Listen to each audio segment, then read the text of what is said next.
Terus kan tadi saya ambil lagi dari apa kayak contoh tadi dari kayak undang-undang sebelumnya dari si Pak Jokowi Pak Pak apa Pak Soekarno. Soekarno. Ya, Nah, itu undang-undang yang benar gitu. gitu kan. Mm-mm. Kalau umpamanya kayak undang-undang begitu kan pasti kalau Soekarno kan pasti mungkin ada buktinya bahwa memang ada undang-undang seperti ini. Nah, bisa dilihat Mm. sekarang ada undang-undang yang pernah ya, ada pernah undang-undang yang dibuat oleh Soekarno yang seperti ini, maka Mm-mm. disempurnakan di eh, kepresidennya Jokowi misalnya.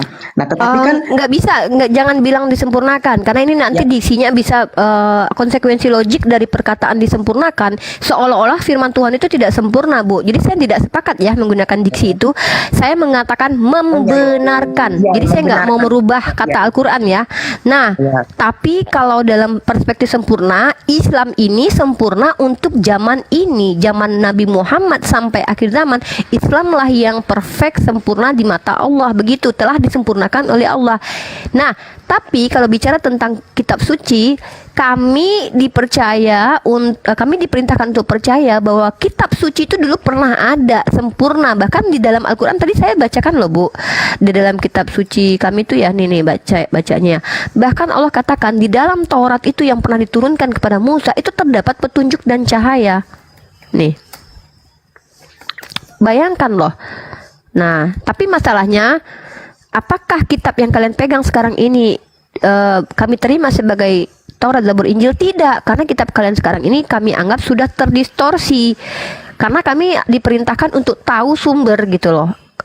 Allah memerintahkan kami dapat informasi dari orang fasik itu harus tahu sumbernya dari mana, jelas gitu. Sementara kami tidak bisa menerima kitabnya Ibu sebagai Taurat, Zabur, dan Injil karena tidak ada kejelasan siapa penulisnya, dari mana sumbernya gitu. Karena memang harus diakui Yahudi itu sejak zaman dahulu sudah terdistorsi ajarannya, karena mereka suka merubah-rubah sesuatu pada tempatnya, dan itu bukan cuma Al-Quran yang bilang, kitab Ibu pun juga mengatakan seperti itu. Nah, ini saya bacakan ya, Bu ya, dalam dalam Al-Quran ya, Bu. Izin ya. iya Bentar nih.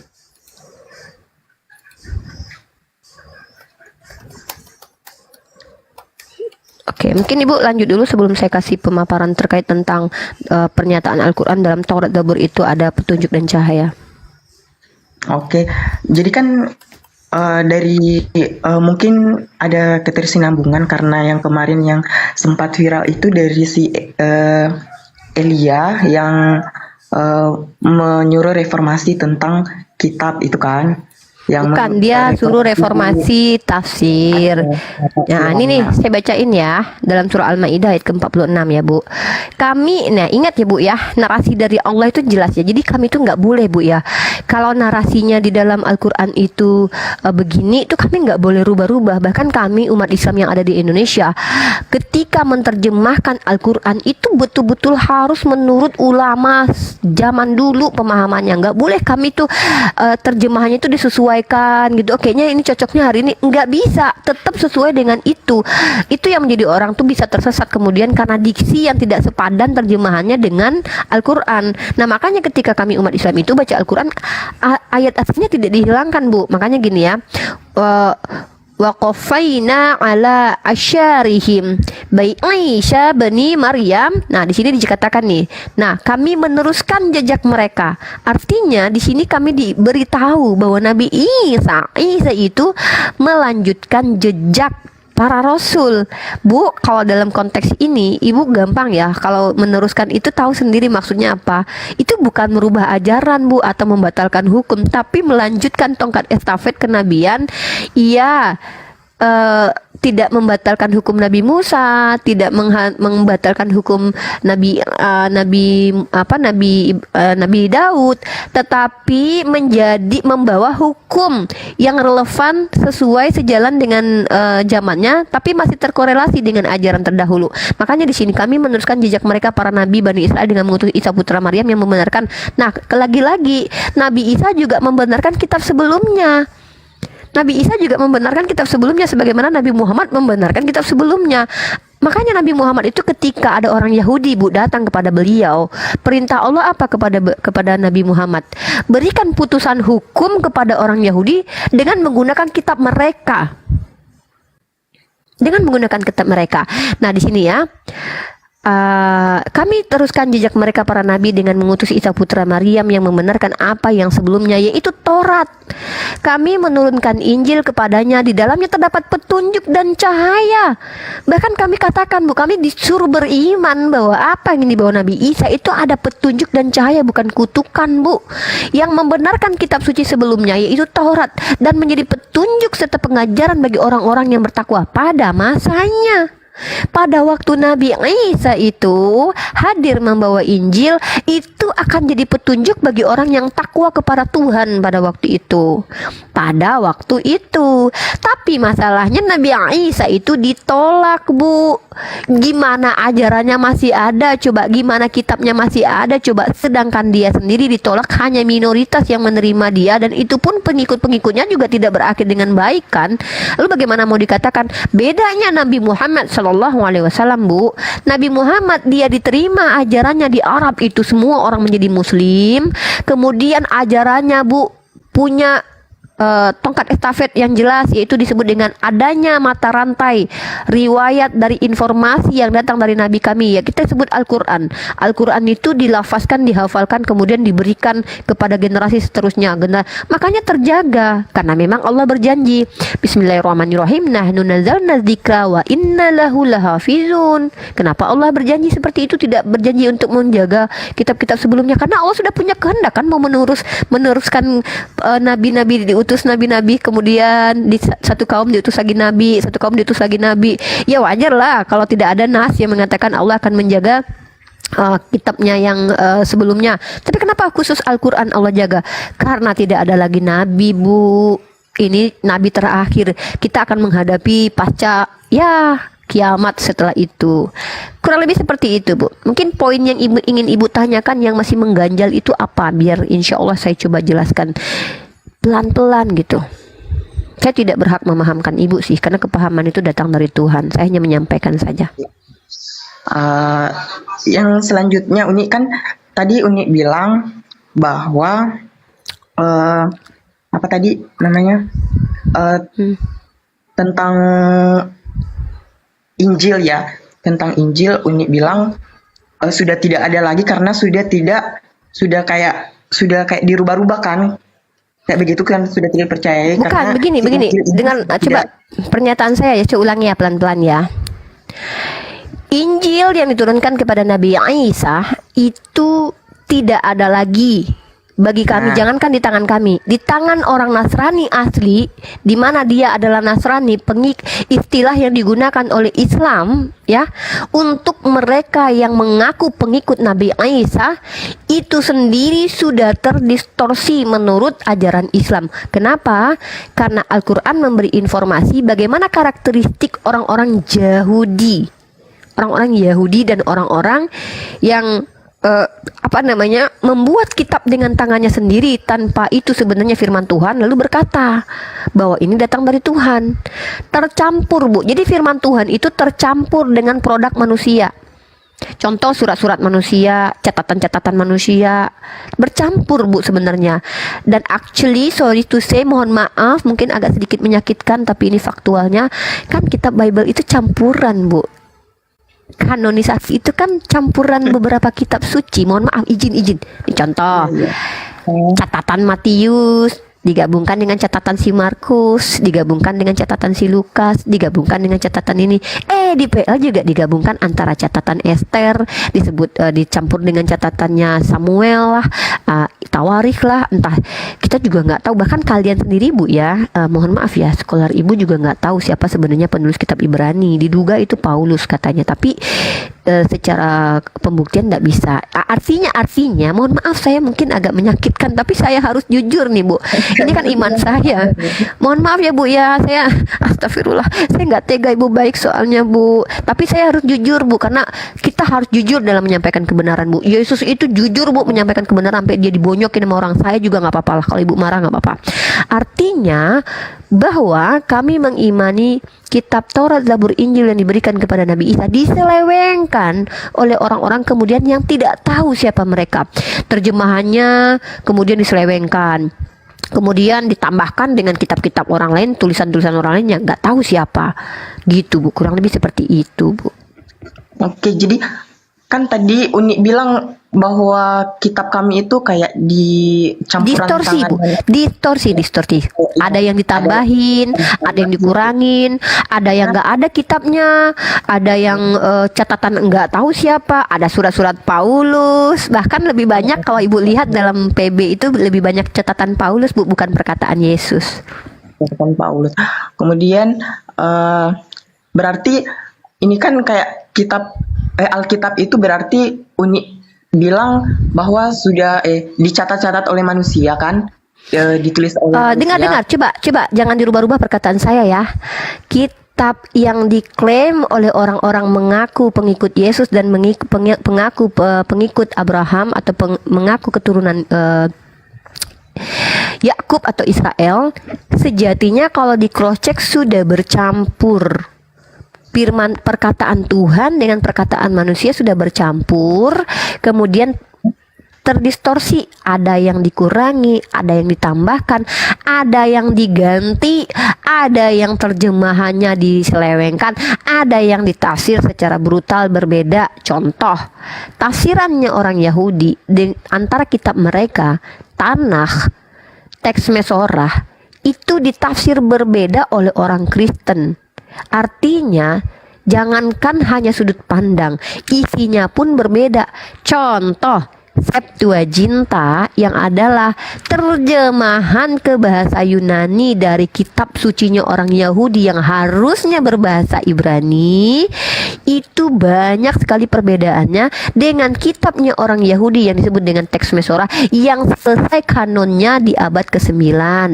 Kita lihat di mana Hosea pasal 11 ayat 1, Yesaya pasal 12. Di Septuaginta dikatakan, bukan seorang duta, aku sendiri yang akan turun. Kata Septuaginta, tahu-tahu di teks Mesorah yang turun adalah malaikat Tuhan. Ini narasi yang sangat-sangat berbeda. Gitu Bu. Jadi bahkan kanonisasi antara Bible Kristen dengan Kristen itu beda Bu. Katolik 72, Protestan 66, ditolak deuterokanonik. Kemudian Ortodok Syriak, Ortodok Yunani, Ortodok dengan Katolik juga berbeda. Artinya apa? Inilah kami umat Islam melihat kesemrawutan itu adalah bukti bahwa ini karena kalian bersandar kepada hasil karya manusia.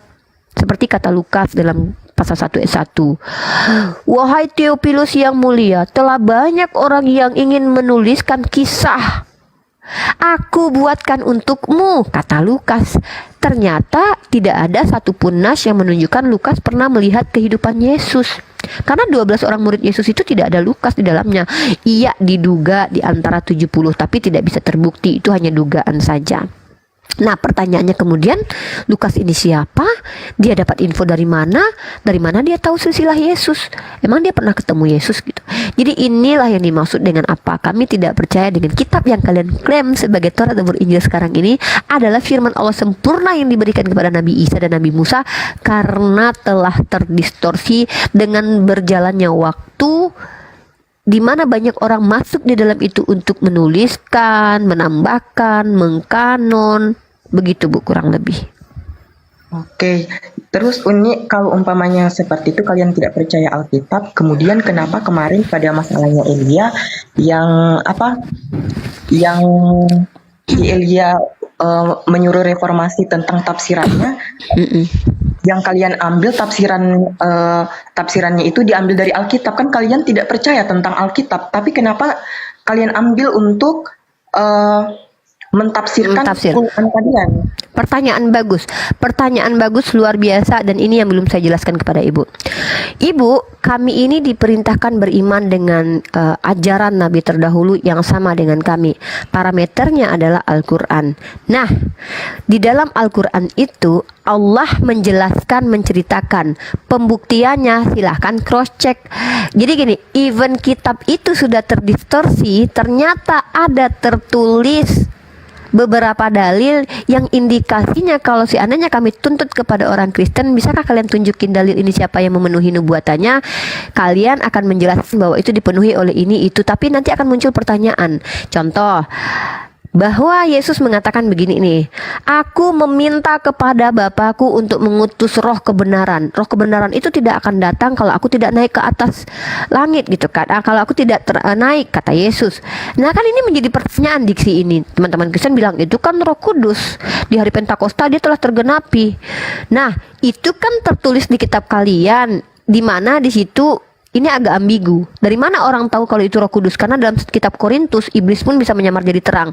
Masalahnya adalah Yesus mengatakan, roh ini tidak akan datang kalau dia tidak naik ke surga. Tapi Roh Kudus telah pernah hadir ketika Yesus sedang dibaptis di Sungai Yordan. Makanya ini aneh gitu kan. Dan di situ soter apa ya istilah yang digunakan itu adalah people, maksudnya orang gitu. Walaupun dalam kata roh. Kalau kita bicara tentang roh Bu ya, maka kami umat Islam ingat dengan bagaimana kami berkeyakinan setiap makhluk yang akan hadir ke dunia itu mereka sudah ada di Lahul Mahfuz, rohnya sudah ada. Jadi kami buktikan ini, buktinya nih Yesus pernah menubuatkan bahwa akan datang. Telah banyak masih banyak yang ingin aku sampaikan kepadamu, tapi kalian belum mampu untuk menanggungnya. Aku akan meminta, di ayat lain dikatakan mengutus, di ayat lain dikatakan aku akan meminta kepada Bapakku untuk mengirim roh kebenaran. Kalian bilang, oh menurut tafsir kalian manuskrip itu berbunyi bahwa itu untuk roh yang ada di Pentakosta, yaitu roh akan masuk ke dalam tubuh para rasul sehingga dia mampu berbicara bahasa ini. Itulah menurut kalian. Tapi kalau kita cross check by data, by dalil, di situ Yesus merujuk bahwa ajaran yang dia sampaikan itu belum selesai karena ada ajaran yang akan diberikan. Dan kalau kita rujuk ke dalam kitab Yesaya, kitab Mazmur, banyak nas yang berbunyi bahwa akan ada suara di padang gurun di mana tempat tinggalnya Kedar dan Nebayut itu menyanyikan pujian baru. Nah kalau ditanya nanti itu terpenuhi buatannya di mana?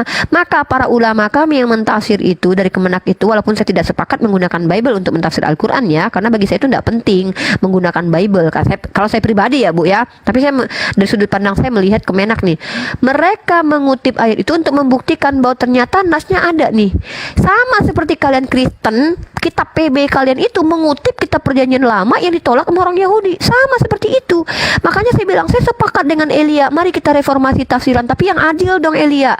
Kenapa kalian Kristen menyakiti hati orang Yahudi dengan mengutip kitabnya orang Yahudi lalu mengatakan nubuatan itu untuk Yesus, sementara orang Yahudi tidak percaya bahwa Yesus itu ada, jangankan jadi Tuhan, Mesias pun tidak. Makanya banyak orang Yahudi yang datang kemudian mengcounter mengatakan, contoh, telah lahir seorang juru selamat. Maka orang Yahudi mengatakan itu sudah terjadi, itu Yezekia misalnya kata mereka. Sama seperti kalian juga menolak hal itu sudah terjadi sebelum kami hadir. Kalian sudah terlebih dahulu menjadi korbannya dari Yahudi gitu loh, yang mengatakan bahwa kitab perjanjian lama itu memenuhi nubuatan untuk Yesus. Makanya penulis kitab PB mengutip-ngutip banyak sekali perjanjian lama. Padahal kalau dipikir-pikir apa haknya coba? Menurut Yahudi ya, kalau saya dari Yahudi nih ya, saya bukan Yahudi by the way. Kalau saya mah terserah kalian mau ngutip apapun urusan kalian. Jadi apa yang kalian alami ini, pertanyaan kalian ini juga telah dialami orang Yahudi. Kenapa kalian mengutip di PB? Orang Yahudi nggak terima PB dong. Di PB kalian kutip kitab kami lalu kalian terjemahkan sembarangan, kalian artikan sembarangan, kata orang Yahudi ini Bu. Ibu kalau nggak percaya tanya aja sama orang Yahudi Bu. Nah sama seperti kalian Kristen mengatakan bahwa ya ada tertulisnya begini, tafsirnya begini. Begitu juga dengan Kemenak kemarin itu. Walaupun saya tidak sepakat Kemenak menggunakan kitab kalian, karena bagi saya gini ya, Allah sudah katakan bahwa tipikal orang Yahudi itu suka merubah-rubah kitab suci. So ngapain kami ambil lagi gitu loh. Cukup misalkan kalau saya suka kutip ke hadapan kalian itu buat buktiin aja. Kalian beriman gak sih dengan kitab kalian? Kok tulisannya begini di kitab kalian? Yesus mengatakan bahwa masih banyak yang ingin aku sampaikan kepadamu, tapi aku minta kepada Bapakku mengutus roh kebenaran. Artinya kan secara tidak langsung kita, ibu mentafsir gini, kami mentafsir gitu. Kalau pentafsiran kami pun tidak terbantahkan, pentafsiran kalian pun ya bisa kalian katakan, ya itu kan Roh Kudus, karena kalian ada kata-kata rohnya. Sementara di situ dikatakan Roh Kudus ini akan mengajarkan ajaran. Nih kita baca aja ayatnya ya, biar aku nggak dibilang asumsi nanti ya. Ini kata Yesus. Aku tuh takut asumsi Bu, nanti kena delik Bu. Kena delik. Ntar ya. Ya.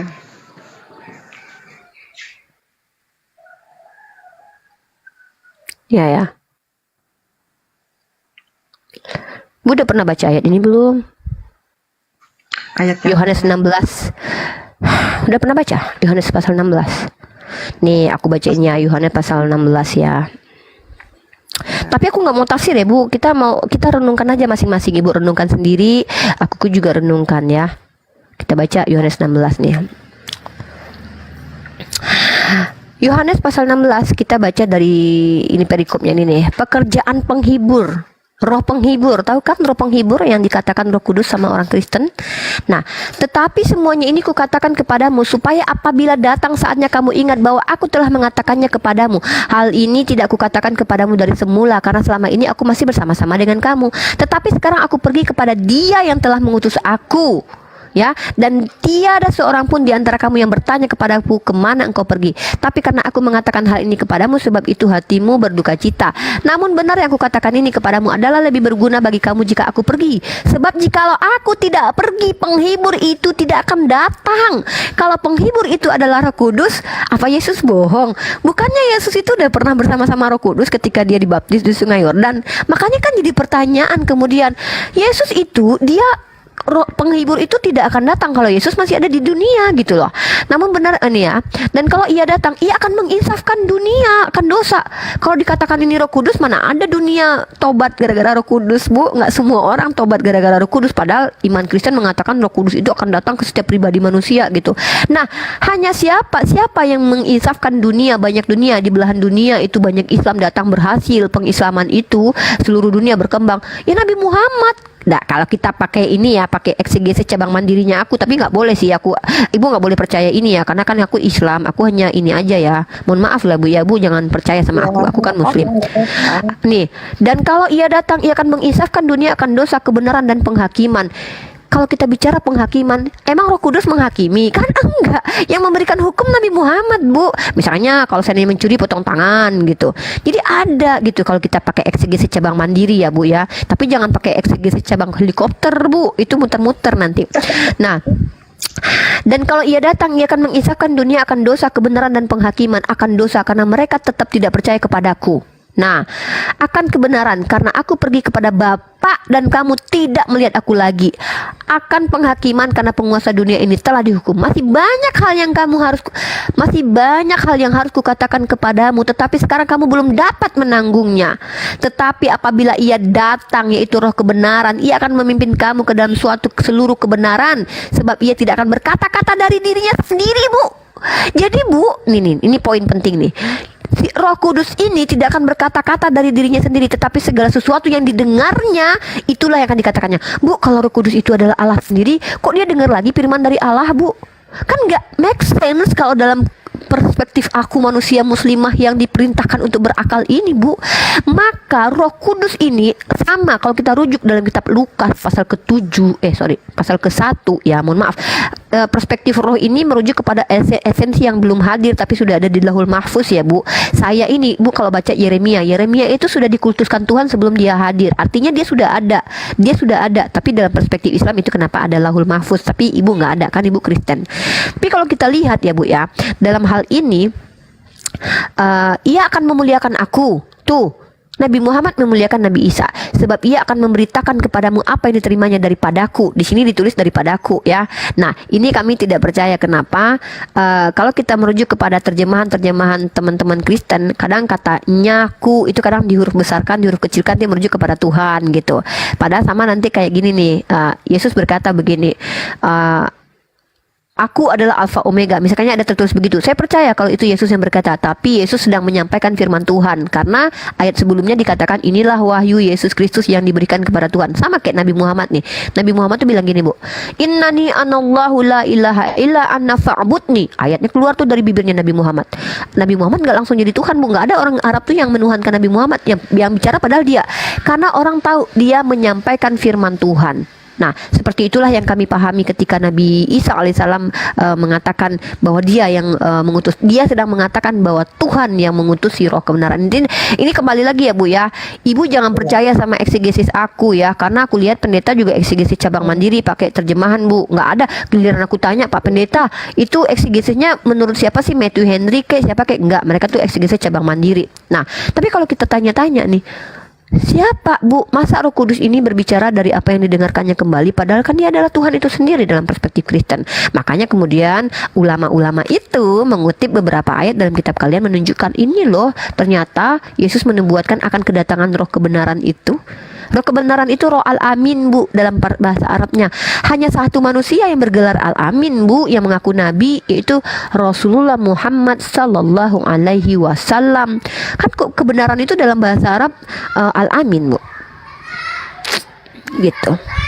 Tapi ibu nggak boleh percaya ya, kan ibu Kristen nih, ibu percaya sama pendeta ibu aja lah, karena aku bukan pendeta ibu gitu. Tapi kalau ibu merenungkan ya silahkan, itu urusan ibu. Ibu juga mau membantah, aku juga nggak masalah loh, kan ibu di sini kan Kristen nih, punya hak untuk jawab, itu hak ibu. Karena aku juga bukan orang yang harus memaksakan paradigma nih Bu, dosa Bu aku. La ikraha fiddin kata Allah, agama kami itu nggak boleh dipaksain ke orang lain Bu. Ibu tahu kan dulu kisah inkuisisi Spanyol, inkuisisi zaman-zaman Katolik dulu? Itu orang-orang dipaksa Bu beragama mengikuti Katolik Bu, dipaksa. Kami nggak boleh Bu. Ibu tahu kan hilangnya suku aborigin dan asimilasi paksa terhadap orang Indian itu dilakukan oleh pihak gereja zaman dulu yang bekerja sama dengan pemerintah. Makanya banyak kemarin ditemukan jenazah anak kecil di bawah sebuah gereja, anak-anak Indian yang diambil untuk diasimilasi. Ntar ya, berisik banget di sini. Mungkin Ibu mau menjelaskan dulu, silakan, saya dengerin Ibu dulu. Ini berisik anak-anak lagi jalan depan saya. Monggo. Enggak, saya sebenarnya mau banyak pertanyaan ini karena saya nggak apa-apa Ibu, puas-puas aja nanya sama aku. Kalau aku bisa jawab, aku jawab. Tapi aku kalau nggak bisa jawab, nggak boleh sok tahu Bu. Islam itu ajaran yang memerintahkan setiap orang tinggalkan yang bukan kapasitasmu. Tapi karena aku by experience udah belajar ya Bu ya. Aku belajarnya tuh gini Bu ya, dengan diskusi sama pendeta-pendeta, terus baca literasinya Ibu Rita Wahyu, dengerin Pak Bambang Nursena, terus juga aku belajar Al-Quran juga. Makanya aku bolehlah secara pengalaman berbagi dengan Ibu. Tapi bukan berarti aku adalah seorang ustazah ya Bu ya. Aku seorang mahasiswi by the way Bu. Silakan. Oh, Tuhan. Oke, jadi yang saya tanyakan kembali itu tentang tadi kan Uni juga mengatakan bahwa kitab kami itu kayak ditulis oleh manusia. Kemudian pertanyaan saya, Al-Quran itu ditulis oleh manusia, tapi kan saya pernah dengar itu kayaknya Al-Quran itu turunnya dari Allah ya. Mohon maaf Uni. Nggak apa-apa, Ibu kan Kristen. Kalau Ibu salah-salah dalam memahami kitab kami kan nggak apa-apa. Kecuali Ibu mau hujat kayak Tante Uci nginjak Al-Quran tuh nggak boleh. Ya, jadi itu yang saya ingin pertanyakan. Apakah dia turun dalam bentuk langsung kitab atau bagaimana? Pertanyaan bagus, keren pertanyaan Ibu. Memang banyak kesalahpahaman dari teman-teman Kristen yang mengatakan bahwa Al-Quran itu kitab gedebuk jatuh karena mereka tidak mengerti apa arti kataba. Ini aku tunjukin sama Ibu ya. Aku akan tunjukin arti kataba dalam tafsir para ulama kami berasal dari kata kaf, ta, dan huruf ba. Ini aku tunjukin sama Ibu nih. Mana ya kataba? Dalikal kitab di tafsir. Sorry ya Bu ya, karena aku belum meresumnya menjadi satu jurnal. Insya Allah nanti jurnal aku clear ya. Doakan ya Bu ya. Nanti Ibu bisa, kalau nanti jurnal aku udah selesai, nanti aku kirim ke Ibu. Nanti Ibu baca jurnal aku nanti terkait tentang definisi-definisi yang disalahpahami oleh orang-orang Kristen. Nah jadi kataba dalam perspektif Islam itu artinya adalah bukan hanya sekedar buku. Ya, itu yang Ibu harus paham. Karena kataba itu bahasa Arab Bu, bukan bahasa Indonesia. Ya, emang diambil sih sama bahasa Indonesia menjadi kitab gitu kan, terus didefinisikan sebagai buku aja. Nggak bisa seperti itu. Karena dalam istilah bahasa Arab itu ada istilah namanya itu lafaz mustarak, satu kata bermakna banyak. Nah, itu kaidah dalam berbahasa Arab. Itu diterima. Kenapa? Karena Al-Quran hadir dengan menggunakan bahasa Arab. Jadi kalau ada orang yang menolak ya terserah. Yang penting kami sesuai dengan kaidah. Nah, mana ya? Bentar ya Bu ya, bersabar ya Bu ya. Ini saya soalnya kemarin saya lupa nandain ini. Ini penting padahal. Ibu udah sarapan pagi Bu? Sudah tadi. Iya. Ibu dari lahir emang Kristen ya? Iya, Kristen Protestan. Testannya nih ya, mana ya? Aduh, Bu, nanti aku cari deh, aku lupa nandain. Intinya kitab Kataba itu artinya cuma bukan hanya sekedar buku, tapi juga ketetapan Tuhan, ketentuan, apa namanya, Al-Farad, Al-Hakam, Hakim atau hukum gitu. Jadi arti Kataba itu sendiri luas maknanya. Nah, dalam surah Al-Baqarah, Bismillahirrahmanirrahim, zalikal kitabul la raiba fi, Allah merujuk kepada zalikal, itu kitab tidak ada keraguan daripadanya, itu merujuk kepada satu ayat, itu bisa dikatakan kataba karena dia adalah hukum. Contoh, Iqra bismi rabbikal ladzi khalaq. Ada juga yang mengatakan bahwa yang dimaksud ini adalah bahwa Al-Quran itu sudah selesai ada di Lauhul Mahfuz, kemudian diturunkan menggunakan lafaz. Jadi kalam ilahi itu tidak berbentuk ya Bu. Mohon maaf ya, maksudnya kalam ilahi atau kehendak Allah itu tidak berbentuk, bukan buku, tapi perkataan Allah yang dibawa oleh malaikat Jibril. Bentuknya apa ya Ibu? Kita nggak bisa tunjukin bentuk perkataan dong. Kalau saya bicara nih, Ibu cantik, emang bisa Ibu lihat perkataan saya? Kan nggak, itu abstrak, sesuatu yang goib. Makanya Al-Quran juga disebut sebagai ruh Bu, karena abstrak Bu.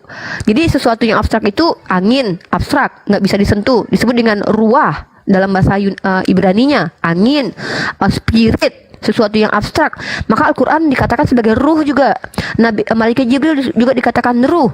Kenapa? Itu abstrak. Nah, jadi Al-Quran yang dibawa oleh malaikat Jibril sebagai utusan Allah kepada baginda Rasul, pertamanya itu sudah ada di Lauhul Mahfuz. Maksudnya ketetapan Allah itu sudah ditentukan sama Allah Bu. Al-Quran itu sama seperti kitab Torah sudah ada sebelum Adam lahir. Sebelum Adam lahir, kitab Torah itu sudah ada dari Allah, itu sudah ada, sudah ditetapkan Allah gitu loh, ketentuan Allah ini kan. Kalau dalam perspektif Islam kan Tuhan kami ini kan Tuhan yang pengetahuannya melampaui ruang dan waktu. Ibu sebelum berniat melakukan apapun, Tuhan sudah tahu ribuan tahun yang lalu gitu loh Bu, karena kita bicara tentang Tuhan loh Bu ya.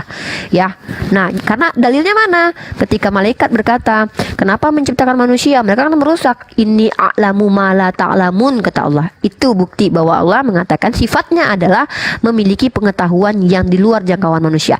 Nah, jadi ketetapan Allah itu sudah ada di Lauhul Mahfuz. Lalu kemudian ketetapan itu diturunkan secara semuanya ke Baitul Izza. Namanya Baitul Izza itu di mana Uni Rifa? Saya juga nggak tahu Bu, tapi itu adalah istilah yang diberikan Allah kepada langit, di atas langit, yang kami tidak tahu karena kami percaya ada tempat sebelum dimensi kita nih ada lain Bu. Kami percaya pada yang goib ya. Aku juga tahu kalau Ibu Kristen kan juga percaya sesuatu yang tidak masuk akal kayak surga, neraka kan percaya. Nah, langit yang disebut sebagai Baitul Izzah saya tidak tahu secara spesifik di mana tempatnya. Jangan tanya sama saya belum ke sana. Nah, dari Baitul Izzah ini nanti perlahan-lahan berangsur selama 22 bulan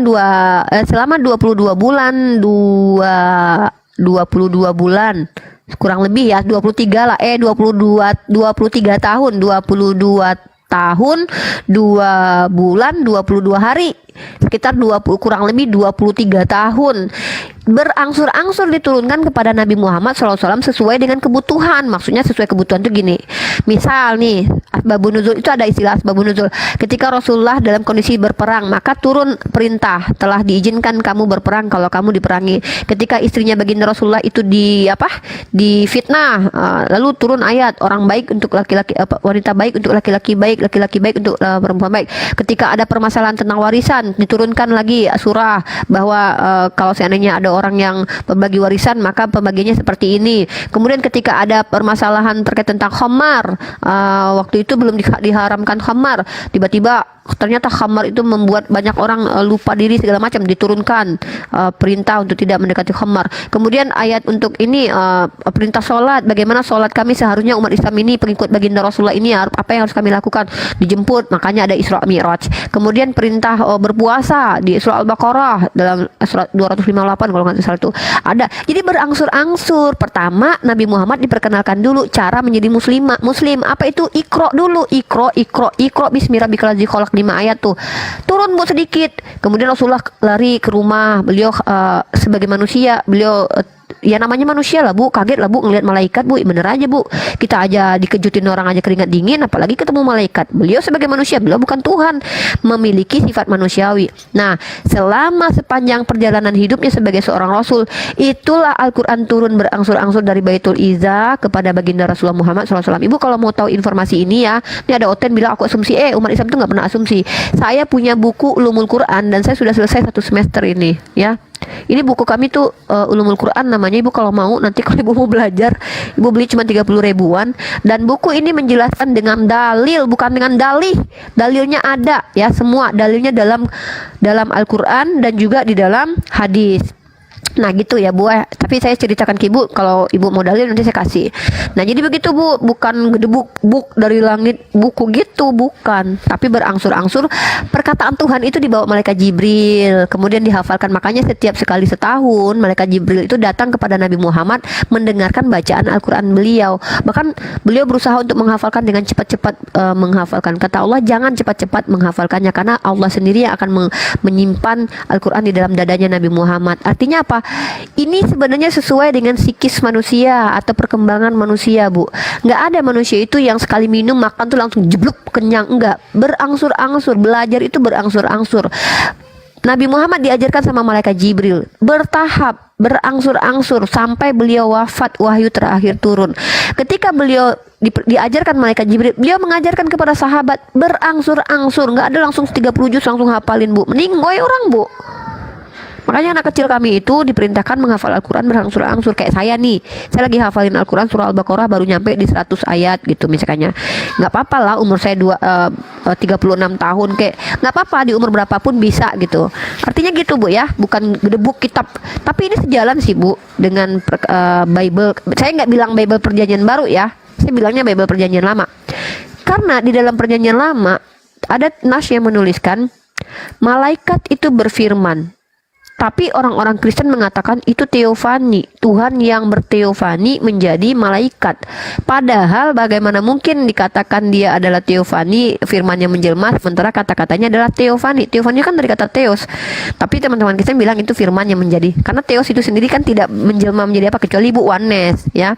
Kalau Kristen Tritunggal kan nggak percaya istilah Tuhan itu menjelma jadi manusia. Karena ini bertentangan dengan banyak ayat sebenarnya. Nah jadi gitu ya Bu ya. Tidak ada istilah dalam Islam itu Tuhan jelma nyamar jadi manusia terus kasih informasi ke makhluknya.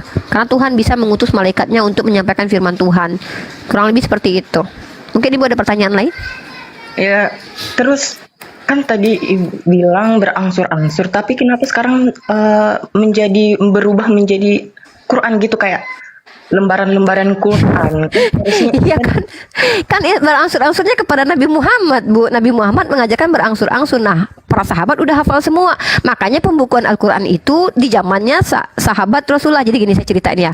Kan zaman Rasulullah berangsur-angsur selama 23 tahun tuh. Sudah selesai semuanya. Hukumnya sudah sempurna. Telah selesai.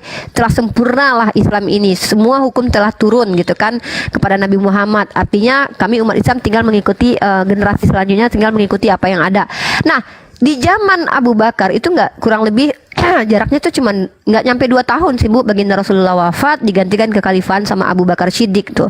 Ada pada waktu itu kan semua pada menghafal Bu ya, menghafalkan bahkan ada ulama itu yang menghafalkannya itu satu lengkap semua, seperti Zaid bin Sabit tuh, dia penulis wahyu zaman Rasul, dia menghafalkan keseluruhan Al-Quran Bu, seluruh yang keluar itu dia hafalkan. Ada yang sahabat yang menghafalkan hanya sekitar beberapa persen gitu, misalnya 90% gitu. Seperti Ibnu Mas'ud itu ternyata tidak menghafal keseluruhan, tetapi beliau adalah orang yang kalau mau mengambil Al-Quran ambillah ke beliau gitu, karena beliau itu menghafalkan Al-Quran sesuai dengan yang diturunkan, tidak dialeknya tidak berubah dengan dialek masing-masing, karena memang boleh dengan beberapa dialek tuh, makanya ada qiraatus sab'ah gitu dengan 7 a'ruf gitu. Dan a'ruf ini pun memang ulama berbeda pendapat, ada yang mengatakan bahwa itu dialek atau cara membaca gitu kan, ada yang mengatakan bahwa kalau misalnya tidak ada yang bisa mengucapkan huruf zal, misalnya boleh menggunakan huruf da gitu. Misalnya karena suku-suku lain di Arab kan waktu itu banyak, maka dibolehkan dengan 7 a'ruf. Maksimalnya cuma 7 a'ruf saja. Nah, kemudian ketika Rasulullah sudah wafat, 30 juz ini sudah lengkap. belum ada yang membukukan menjadi suatu kitab, Bu, tetapi sudah ada yang mencatatnya masing-masing. Nah, Ibu nih pahami ya. Sahabat itu mencatat, Bu. Jadi sahabat itu tidak hanya menghafal. Contoh seperti Ka'ab. Ka'ab itu adalah sahabat penghafal Al-Quran dan penulis Al-Quran. Ibnu Mas'ud penghafal Al-Quran dan penulis Al-Quran. Zaid bin Sabit penulis Al-Quran, penghafal Al-Quran. Utsman itu, Ali bin Abi Thalib termasuk, Bu, penulis dan juga penghafal. Jadi mereka itu selain menghafalkan, mereka juga menyimpannya dengan tulisan. Tapi pada waktu itu Rasulullah bilang di zaman itu ketika Al-Quran masih turun, jangan ada yang menulis apapun kecuali Al-Quran. Tidak boleh menambahkan tafsir di dalamnya walaupun ada, karena sahabat itu kan kapasitasnya beda-beda, Bu. Sayyidina Ali misalnya, dia punya mushaf, tentu dia akan menuliskan catatan kaki. Kayak saya kalau catatan saya sendiri kan, Bu, kan ini catatan saya sendiri gitu kan, ya saya bisa tulis di bawah, oh ini waktu itu Nabi Muhammad ngasih tahu pas jam segini nih, misalnya gitu kan. Nah itu tidak boleh ternyata. Kemudian kenapa? Takutnya umat yang mengikuti Sayyidina Ali menganggap itu sebagai catatan kaki yang masuk ke dalam kitab suci, nanti dijadikan kitab suci, padahal firmannya bukan itu gitu loh. Maka pada waktu itu dilaranglah sahabat untuk menuliskan tafsir kecuali Al-Quran. Nah jadi sahabat itu mencatat, Bu. Setelah itu Al-Quran setelah selesai, Bu, turun ke baginda Rasulullah Muhammad SAW, baginda diambil, meninggal, diambil oleh Allah Subhanahu wa taala karena tugas sudah selesai, maka beliau wafat. Kemudian setelah itu terjadi perang. Sayyidina Umar itu khawatir nanti orang akan meninggal para hafiz, nanti Al-Quran hilang. Namanya manusia ya, Bu, ya kan. Sayyidina Umar ini bukan Tuhan, dia khawatir gitu, nanti kalau seandainya nggak ada lagi penghafal Al-Quran, gimana kita mau mengajarkan Islam kepada generasi selanjutnya, kurang lebih lah begitu, Bu. Maka beliau mendatangi Sayyidina Abu Bakar Siddiq, lalu beliau bicara sama Sayyidina Abu Bakar Siddiq sebagai khalifah pada waktu itu, bahwa lebih baik membukukan, ayo kita bukukan Al-Quran ini. Tapi beliau menolak, Bu, di awal, karena orang-orang zaman dulu tuh, para sahabat itu tidak mau melakukan sesuatu yang belum pernah dilakukan oleh Nabi Muhammad. Membukukan kitab suci itu belum pernah dilakukan, tapi menulisnya sudah pernah dilakukan. Bayangkan, Bu, ya, begitu imannya orang sahabat yang nggak mau merubah, melakukan sesuatu yang tidak pernah mereka anggap diajarkan oleh baginda Rasul. Nah, lalu kemudian karena didesak terus sama Umar, nanti kalau kita seandainya nggak kita bukukan ini mushaf ini, nanti para penghafal habis meninggal. Ya kekhawatiran manusia lah, dia kan bukan Tuhan, kecuali dia Tuhan, dia tahu kalau Al-Quran akan dijaga sama Allah apapun caranya kan, dia kan bukan Tuhan. Nah pada akhirnya lembutlah hati Sayyidina Abu Bakar Siddiq, barulah dipanggil satu orang yang selama ini menjadi juru tulis baginda Rasulullah Muhammad SAW yang bernama Zaid bin Sabit. Zaid ini kemudian diperintahkan oleh Sayyidina Abu Bakar yang pada waktu itu khalifah. Ingat, Bu, ya, dalam Islam itu kami diperintahkan untuk mengikuti khalifah. Amir juga diikuti, apalagi amir atau khalifah ini adalah sahabat sendiri gitu. Nah kemudian setelah anaknya mbak aku nggak berisik kan, Bu. Nah setelah itu kemudian baginda Sayyidina Abu Bakar Siddiq sepakat untuk membuat jadi satu mushaf. Nah, inilah mushaf yang dituliskan pertama sekali, kesepakatnya Abu Bakar, Umar, Ali, sahabat pada waktu itu masih banyak yang hidup menghafalkan Al-Quran pada waktu itu. Mereka membuatlah mushaf ini. Nah, mushaf ini ketika Abu Bakar Siddiq wafat dipegang oleh istrinya Nabi Muhammad yang adalah putri dari Sayyidina Umar yang waktu itu diangkat menjadi khalifah.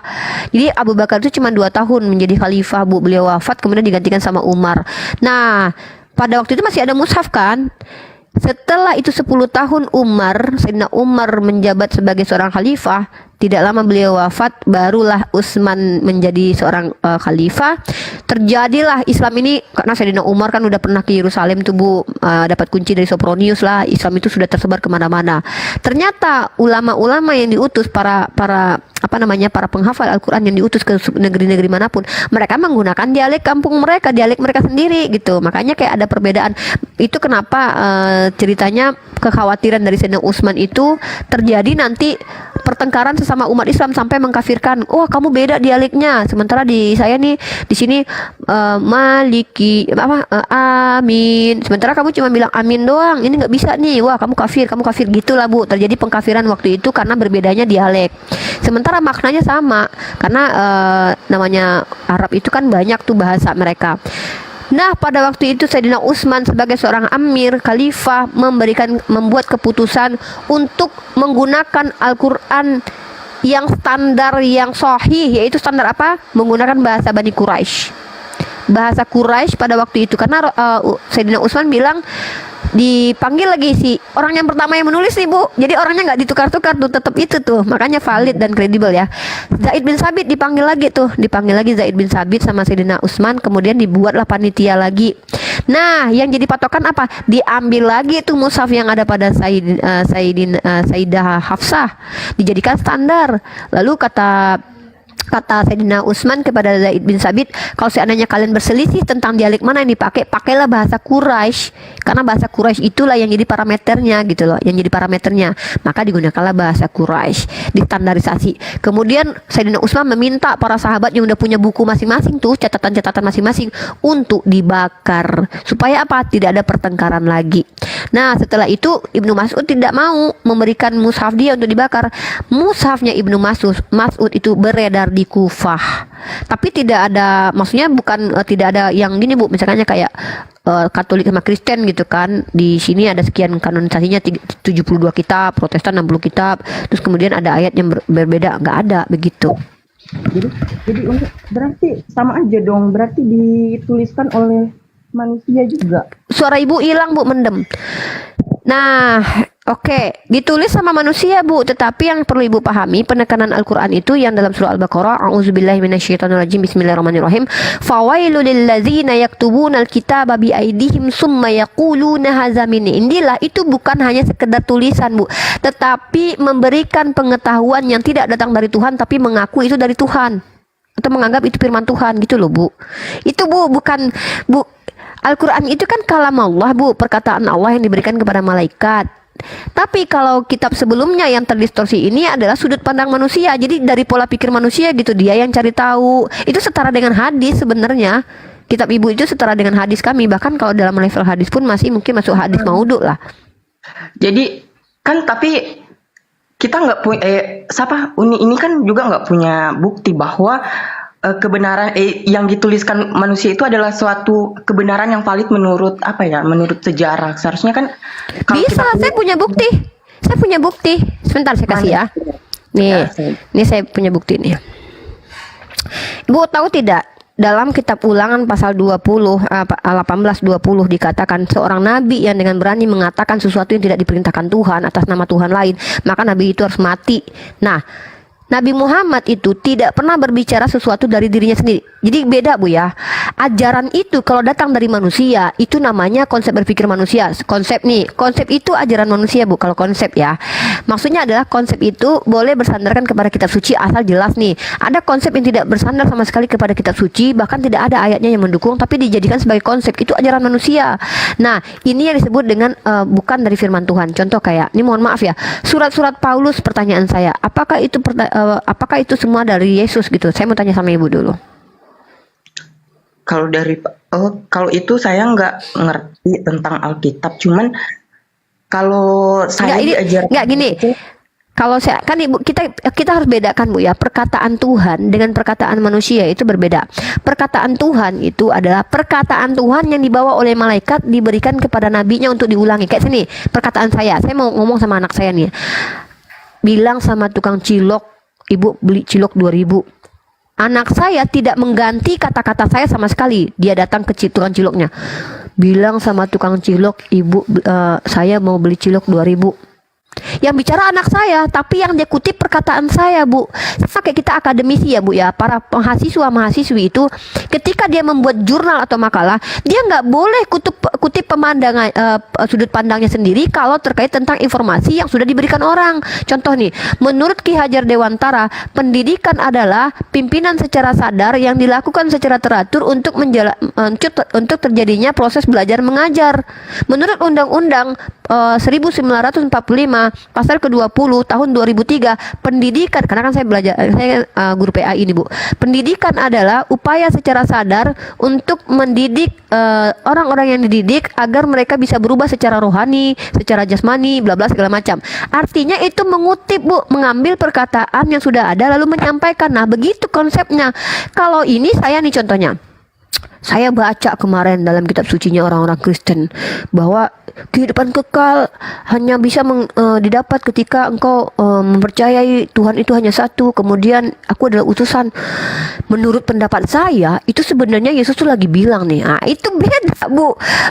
Mengutip perkataan orang dengan menjelaskan perkataan itu beda. Makanya dalam Islam ada istilah kalamullah dan tafsir kalamullah. Dan tafsir inilah yang disebut dengan hadis. Kemudian makanya ada perbedaan antara hadis dengan perkataan Tuhan. Kalau di dalam Kristen perkataan manusia dicampur sama perkataan Tuhan. Tuhan berbicara nih, contoh nih, Tuhan berbicara dalam kitab Tawarik, murka Tuhan datang kepada Daud. Tuhan berfirman, hitunglah Bani Israel. Tiba-tiba di ayat Samuel dikatakan iblis murka dan bangkit memerintahkan menghitung Bani Israel. Padahal yang menulisnya orang yang berbeda, si Tawarik sama si Samuel nih. Nggak tahu sih siapa penulis Tawarik ya, Tawarik dan Samuel. Tapi yang diceritakan sesuatu yang sama, tapi diksinya beda. Karena mereka mengambil dari sudut pandang mereka. Nah kalau Islam nggak begitu Bu. Bahkan hadis, kalau seandainya ada ya hadis ini ya, kita ibu sama saya lagi belajar nih, kita sama-sama punya guru. Nama guru kita taruhlah guru kita namanya Cahyono misalnya. Ibu sama saya datang nih berdua sama Cahyono. Saya punya murid lagi nih padahal. Jadi ketika si Cahyono bilang lebih baik wanita itu menggunakan baju merah ketimbang baju warna hitam misalnya. Nah saya sampaikan perkataan guru saya. Kata guru saya, lebih baik wanita, kan gitu tuh. Nanti murid saya nyampe tuh, ibu juga menceritakan hal yang sama. Nanti ketika beradu Bu, akan ada konfirmasi dari mana yang paling benar. Oh kata guru saya gini loh, lebih baik pakai baju hitam ketimbang baju merah. Tapi kata guru saya lebih baik pakai baju merah. Nanti ditelusuri Bu, siapa yang paling benar. Misalnya, oh kok berbeda. Nanti dilihat nih, siapa yang paling. Oh kalau Uni Rifa itu dia nggak pernah berbohong loh kalau ngomong. Kalau bicara selalu pakai data. Oh ibu ZXS itu orangnya suka bohong loh. Kadang-kadang dia suka bercanda. Ya, jadi akan kalah lah ibu dengan pernyataan ibu gitu. Jadi cara kita itu akademis sekali loh Bu. Kalau di kampus itu ya Bu ya, kalau kita mengambil sebuah perkataan para scholar, itu dilihat biografi scholarnya. Makanya ada biografi scholar gitu. Jadi kita nggak sembarangan mengambil pernyataan seseorang. Nah terkait tentang Al-Quranul Karim, itu dihafalkan oleh banyak orang, kemudian baru dituliskan. Betul penulisnya manusia, tapi tidak ada sudut pandang manusia di dalamnya. Berbeda dengan Bible. Kalau ibu lihat, ini Paulus berkali-kali mengatakan, menurut pendapatku bukan dari Tuhan, kata dia. Nih contohnya nih. Jadi beda Bu, jangan disempit makna dituliskan manusia itu. Dituliskan saja dengan memberikan sudut pandang itu berbeda Bu. Nih Bu, saya tunjukin ya. Kita pakai ayat dia. Duh, habis baterai handphone saya. Ntar ya. Ibu, saya keren. Ibu keren banget loh Bu. Jarang-jarang loh ada orang Kristen yang sabar dengerin penjelasan saya loh Bu. Ibu kalau seandainya ada Roh Kudus, Ibu kayaknya punya Roh Kudus lah. Tapi kalau ada, sayangnya saya nggak percaya gitu-gitu. Jarang Bu orang Kristen yang nggak sabaran dengerin saya gitu. Kan kalau saya nih dari kecil itu pasti kan kita kan diajarin tentang Alkitab itu bahwa si penulis Alkitab ini adalah murid-murid Tuhan Yesus yang Ibu tunggu dengarkan dulu saya. Iya. Jadi kan kami diajarkan bahwa si penulis Alkitab ini adalah para murid Tuhan Yesus yang mengikuti dia selama dia mengajarkan kebenaran. Nah, kenapa sampai ada Alkitab? Alkitab kan memang pada awalnya kan dibilang kalau ajaran kami ya, maaf Uni. Iya, nggak apa-apa. Kalau di ajaran kami itu bahwa murid-muridnya itu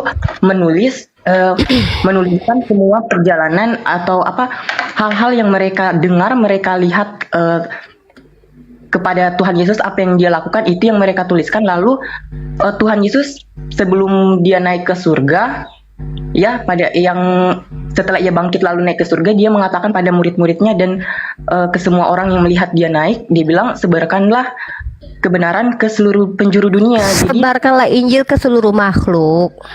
Ya, itu kalau di kitab kami dikatakan seperti itu nih. Jadi sama aja dong dengan Al-Quran. Al-Quran juga dituliskan oleh manusia. Kami punya juga dituliskan oleh manusia yang melihat secara langsung, mendengar secara langsung kebenaran-kebenaran yang Tuhan Yesus lakukan. Lalu kenapa kami harus percaya kepada Tuhan Yesus? Karena Allah Bapa di surga sendiri mengatakan bahwa tidak ada yang bisa sampai kepada aku kalau Kalau tidak melalui Yesus. Nah, Karena itulah Yesus adalah kenapa jalan kebenaran kan. itulah kenapa harus kami percaya kepada Yesus, karena Saya kami belum kasih case tadi sama ibu sebenarnya. Setelah saya kasih case baru ibu komentarin nih. Ibu harus bedakan ditulis dengan produk gini ya, ditulis itu firman yang sudah dilafazkan itu dituliskan Bu, bukan sudut pandang dia gitu loh. Kalau ibu buka 1 Korintus pasal ke-7 nomor 25, ini salah satu contoh nih. Apa kata Paulus di situ? Sekarang tentang para gadis, untuk mereka aku tidak mendapat perintah dari Tuhan. Ini Paulus yang bilang Bu.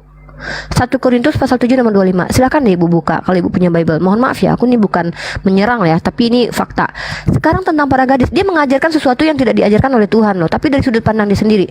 Sekarang tentang para gadis, untuk mereka aku tidak mendapat perintah dari Tuhan, tetapi aku memberikan pendapatku sebagai seorang yang dapat dipercaya karena rahmat yang diterimanya. Dia mengaku sendiri bahwa dia itu berhak memberikan pengajaran karena dia mendapatkan rahmat. Ini pendapat dia pribadi tanpa ada campur tangan Tuhan. Dia sendiri mengakui.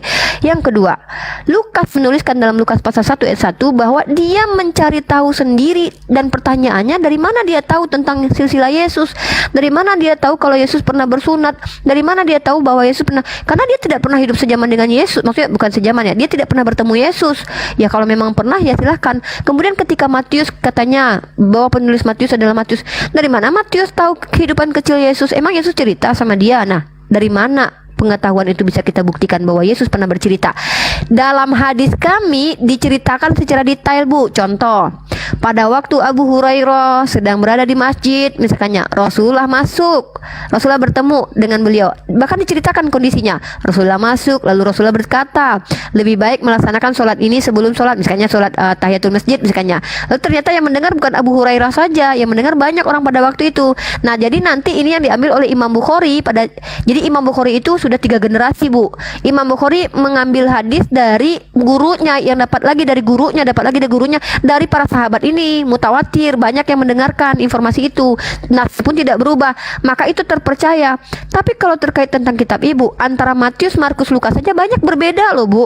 Banyak perbedaan pendapat. Nih saya kasih tahu. Pertama ya, ini perkataan orang lain ya, Paulus tidak. Dan ibu kalau mau bilang Paulus itu adalah saksi hidup Yesus, mohon maaf Bu ya. Paulus ketika Yesus masih hidup, dia adalah Farisi Bu, ahli Taurat yang dibenci sama Yesus. Bahkan kata Yesus, hati-hati dengan ragi Farisi. Dia Farisi Bu. Bahkan ketika dia sejaman dengan Yesus, Yesus masih hidup, dia adalah pembenci Yesus. Ya bagaimana mungkin ibu bilang dia akan menceritakan kebaikan tentang Yesus? Dia ada pembenci Yesus. Dia ngaku bertobat setelah Yesus naik ke surga malahan. Gimana dia mau menceritakan tentang Yesus? Nah, terkait murid itu si Paulus itu tadi yang Uni katakan, saya tidak pernah bilang hal itu, tetapi kalau menurut pemahaman saya si Paulus ini kan kayaknya dia di perjanjian lama ya. Bukan. Paulus ini perjanjian baru. Justru di kitab ibu perjanjian baru itu surat-surat dia paling banyak. Ibu baca aja sendiri. Efesus itu surat dia, Roma surat dia, Galatia surat dia, Titus surat dia, Korintus surat dia. Lebih banyak surat dia ketimbang murid-murid Yesus yang 12 orang. Sementara kitab-kitab murid Yesus yang 12 orang dijadikan kitab apokrif. Kitab Thomas jadi kitab apokrifa, disembunyikan karena tidak sesuai keyakinannya dengan keyakinan Kristen mayoritas pada waktu itu. Makanya saya bingung, yang mengkanonisasi Bible ini siapa sih? Karena waktu itu Bu ya, di zaman mula-mula setiap gereja itu membuat surat sendiri Bu. Nah, surat-surat ini yang dikumpulkan menjadi kitab firman Tuhan menurut orang-orang Kristen pada zaman dulu. Sementara saya bingung, siapa yang punya otoritas mengkanonisasi Bible? Maksudnya mengkanon ini mengumpulkan bahwa ini loh firman Tuhan, ini bukan, ini dibuang, ini apokrif. Banyak Bu, Injil Filipus apokrif, Injil Maria apokrif nih. Kalau saya tunjukin Injil apokrif di zaman dulu banyak sekali Bu, dan saya nggak tahu bagaimana cara orang-orang Kristen menganggap ini tidak benar, ini benar. Nah, siapa yang punya otoritas tertinggi? Kalau dalam Islam jelas siapa yang menjadi otoritas adalah orang yang ring 1, ring 2-nya Nabi Muhammad, sahabat kemudian tabiin, generasi setelahnya anak-anak dari sahabat, kemudian cucu-cucunya, jelas Bu, dan itu berkesinambungan gitu. Dan ini contoh nih ya, kitab-kitab apokrif saya bilang nih, apokrifa nih. Nih, apokrifa nih. Saya bacakan sama Ibu nih. Apokrif atau dalam bahasa Inggris apokrifa berasal dari kata apokrifos dalam bahasa Yunani artinya rahasia. Injil rahasia disembunyikan. Kenapa? Karena ketika surat-surat ini ditemukan, itu dogmanya berbeda dengan Kristen yang sudah terbentuk. Pada waktu itu mayoritas dijadikan Konstantin sebagai agama atau ajaran yang jadi agama pertama di sebuah negara. Nah, Konstantin sendiri siapa punya otoritas dia menentukan bahwa ini agama benar atau tidak? Coba, siapa Konstantin? Nah, Konstantin sendiri bukan nggak ada kaitan dengan Yesus. Konstantin seorang penyembah pagan di awal, Bu. Dia kaisar pada waktu itu. Secara politik wajarlah dia ingin menyatukan agama-agama supaya dia bisa mendapat kekuasaan ya. Secara politik wajar sih gitu kan. Tapi masalahnya siapa Konstantin sehingga dia berhak menentukan ini loh yang benar, ini yang tidak. Kenapa harus ada konsili kalau betul-betul ajaran dari Yesus itu fix, tidak meragukan dan itu jelas, dan memang Yesus telah mengajarkan hal yang dipahami oleh ke-12 murid. Kenapa harus ada perbedaan di awal-awal muncul Ebionit, muncul Basilides? Kalau orang Kristen sudah tunggal bilang kami lebih benar ya itu hak kalian. Tapi orang-orang yang menganggap bahwa mereka juga berkeyakinan melalui Bible kayak Unitarian, mereka juga bersandarkan kepada kitab suci juga gitu. Mereka mengaku juga paling benar gitu. Nanti masalahnya kemudian adalah bagaimana mungkin Yesus yang sudah datang ke dunia mengajarkan sesuatu yang eksplisit menurut kalian kok berbeda dengan berbeda dengan kenyataan pada waktu itu, di mana banyak sekali pertikaian terkait tentang Yesus sendiri, padahal itu hal krusial gitu loh. Nah, kembali lagi Bu, kita nggak usah melebar kemana-mana ya konsep penulisan kitab Anda. Yang menarik sekali Ibu ketika mengatakan Lucy, ketika Ibu meyakini bahwasannya penulis kitab Matius, Markus, Lukas dan penulis kitab Bible Perjanjian Lama itu adalah orang yang menyaksikan langsung. Bagaimana Ibu mau membuktikan Musa, penulis kitab 5 kitab Musa itu, Musa sendiri di mana dia bisa melihat Tuhan menciptakan bumi pertama kali, dia belum hadir? Kemudian bagaimana Musa bisa menuliskan Tuhan melayang-layang di atas air, dia belum ada? Bagaimana Tuhan menceritakan tentang kejadian-kejadian Nuh di zaman itu? Kenapa bisa Musa menceritakan tentang kejadian Nuh? Emang dia hadir pada zaman Nuh? Makanya Ibu blunder kalau Ibu bilang bahwa kitab suci kalian itu adalah hasil analisa manusia, hasil dari kesaksian manusia langsung. Iya PB menurut kalian, tapi PL gimana dong? Gimana caranya manusia bisa melihat di zaman Noah gitu? Orang pada waktu itu dibanjirin. Emang penulisnya, yang penulis kitab diam dulu sayang. Emang Ibu percaya bahwa penulis kitab Bilangan, Ulangan yang menceritakan tentang kitab kejadian tentang Noah itu adalah orang yang ikut dengan Nuh gitu? Ada bukti-buktinya? Kan nanti jadi rancu. Makanya tradisi agama Semitik yang adalah agamanya Yahudi itu mustahil apa yang dia terima itu berdasarkan hasil analisa. Kenapa? Nggak mungkin ada manusia yang menganalisa Tuhan menciptakan pertama kali. Pasti Tuhan yang menceritakan. Caranya Tuhan menciptakan gimana? Tuhan turun terus ngobrol dengan manusia gitu. Jangan berisik dulu. Sorry ya anak. Jadi gitu Bu. Nah, Al-Quran seperti itu konsepnya. Apa yang tidak ada Nabi Muhammad pada waktu itu tentang Noah, tentang Ibrahim, itu diceritakan oleh Allah melalui perantaraan malaikat, lalu diulangi kembali oleh baginda Rasul. Makanya ada cerita tentang Nabi Ibrahim. Lah kalau Ibu bilang nanti kitab Ibu itu berdasarkan kesaksian manusia, bahaya nanti. Kalian harus tolak perjanjian lama. Belum lagi kalian harus buang itu kitab Wahyu. Kenapa? Emang Wahyu itu Yohanes Zebedius ngelihat surga gitu ketika dia menceritakan tentang ada perang naga di surga, pemberontakan dari malaikat ini. Ya nggak mungkin Bu. Kitab Wahyu itu adalah satu kitab yang akan kalian buang ketika kalian menyatakan sikap kitab kami dituliskan berdasarkan kesaksian. Wah, habis kalian.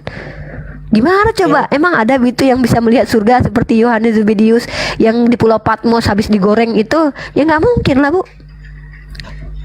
Terus kalau Al-Quran itu buktinya dari mana kalau dia benar-benar Al-Quran yang asli yang pertama kali dituliskan oleh siapa? Nabi Muhammad ya? Bukan Nabi Muhammad. Bu, saya sudah jelaskan ya. Pada zaman baginda Rasulullah Muhammad itu hadir, ada orang-orang yang telah diberikan pekerjaan menjadi penulis wahyu. Banyak, tapi yang paling masyhur, yang paling terkenal adalah Zaid bin Sabit. Kenapa? Dia menghafalkan 30 juz. Dia menjadi penulis yang sangat masyhur. Dia masih muda pada waktu itu. Dia juga diperintahkan membaca kitab belajar bahasa lain. Artinya dia yang paling smart pada waktu itu. Ya, dia yang paling terkenal. Padahal yang lain banyak, bukan cuma dia sendiri. Dia menuliskan di zaman Rasul, di zaman Abu Bakar juga, di zaman Utsman juga dia yang menuliskan. Bahkan bukan cuma dia sendiri, Bu, kecuali dia sendiri ya, Bu ya. Ini dia tulis sendiri, Bu. Bisa aja dia ngadi-ngadi, Bu, dia tukar-tukar. Ini dia nulis disaksikan banyak orang, Bu, yang juga penghafal. Sekelas Umar Ibnu Khattab adalah orang yang sangat kritis terkait tentang dialek yang berbeda, Bu. Dia pernah berantem sama Hisham gara-gara Hisham dengan dia berbeda dialek. Ketika mereka datang ke hadapan Rasulullah, mana yang benar di antara dua ini? Dua-duanya benar karena ini dialek, cara baca. Bukan berarti ayatnya berbeda, bukan. Dialeknya berbeda karena mereka itu waktu itu orang Arab tidak semua bisa melafazkan kata sod, za, maka boleh menggunakan kata lain. Misalnya kata za itu diganti dengan kata zai karena susah lidahnya gitu kan, kayak orang Makassar lah contohnya ya. Mereka kalau bilang ikan apa? Ikang. Ikang, mereka nggak bisa bilang n, mereka bilangnya ikang, tapi tujuannya sama kan, maksudnya sama, ikang dan ikan sama aja. Nah itu aja, Bu, menjadi perseteruan antara Umar. Bayangkan, Bu, kalau seandainya Zaid bin Sabit melenceng dari itu, habis dipenggal sama Sayyidina Umar, Bu. Keras dia orangnya. Nah setelah beliau wafat, baru kemudian Utsman hadir. Zaman Utsman sahabat-sahabat juga, nih ya menariknya lagi hikmahnya ya, ada pertentangan Ibnu Mas'ud. Kalau seandainya Zaid menuliskan ayat yang berbeda dari apa yang dituliskan Ibnu Mas'ud, orang yang pertama yang menentang adalah Ibnu Mas'ud, karena Ibnu Mas'ud adalah orang yang sangat kritis, orang yang sangat banyak pertentangan dengan Utsman terkait tentang pemilihan pemimpinnya.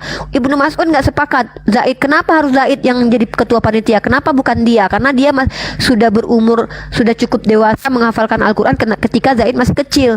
Nah, karena dia marah, kenapa bukan dia?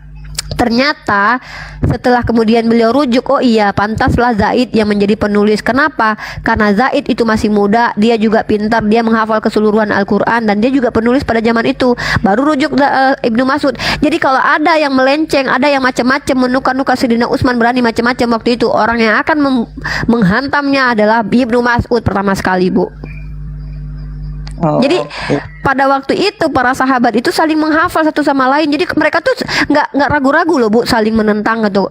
Kok gitu? Kok beda nih? Nggak bisa nih begitu. Nah, jadi begitulah sikap sahabat terkait apa yang mereka dapat. Mereka kalau dapat itu mereka nggak mau, Bu. Mereka tetap pegang punya mereka, nggak mau mereka mengganti-ganti. Beda sama Bible. Bible di awal Septuaginta misalnya. Nanti ditafsir nih untuk kepentingan dogma Kristen. Tiba-tiba Yahudi bilang nggak gitu tafsirnya, enak aja lu gitu kan. Bahkan ayat isinya pun ditambahin. Nih saya ini punya nih bukti nih, Bu baca nih, ini punya Ibu kalau mau nih, punya William Barclay nih. William Barclay ini seorang teolog yang sangat terkenal di Inggris, bahkan dia dapat penghargaan dari Ratu Elizabeth, Bu. Nah dia menuliskan tafsir pemahaman Alkitab setiap hari tentang surat Yohanes pasal 1 ayat 57. Dia sendiri mengatakan bahwa itu adalah ayat sisipan, ayat yang tidak asli. Gimana, Bu, kita suci kemudian bisa menyelusup ke dalamnya sebuah ayat yang tidak suci, ayat yang bukan firman Tuhan. Lah satu saja ada cacat seperti itu, tidak menutup kemungkinan ada cacat lain. Belum lagi kitab, ada kitab yang tidak ditemukan sampai sekarang. Ibu tahu nggak ada kitab Nabi Edo tertulis dalam kitabnya Perjanjian Lama? Emang kalian punya kitab Nabi Edo? Tidak, berarti ada kitab yang hilang, tidak masuk ke dalam kanon, tapi diceritakan oleh orang-orang Israel. Kitab Nabi Edo. Nah belum lagi ada perubahan. Bukan hanya ini, kalau terjemahan banyak sekali masalah kalau dalam terjemahan. Bahkan dalam kitabnya orang Yahudi, teks Mesorah itu dari Bani Israel menjadi Bani Ismail. Bahkan dikatakan lagi ini, Bu, umur anak lebih tua dari bapak itu. Masa umurnya, nih saya kasih Ibu. Saya tuh kalau sama Ibu tuh harusnya kasih kasusnya aja deh. Banyak kasusnya mau saya tunjukin sama Ibu ya. Nih. Nah, misalnya umurnya ini aja deh. Bentar ya.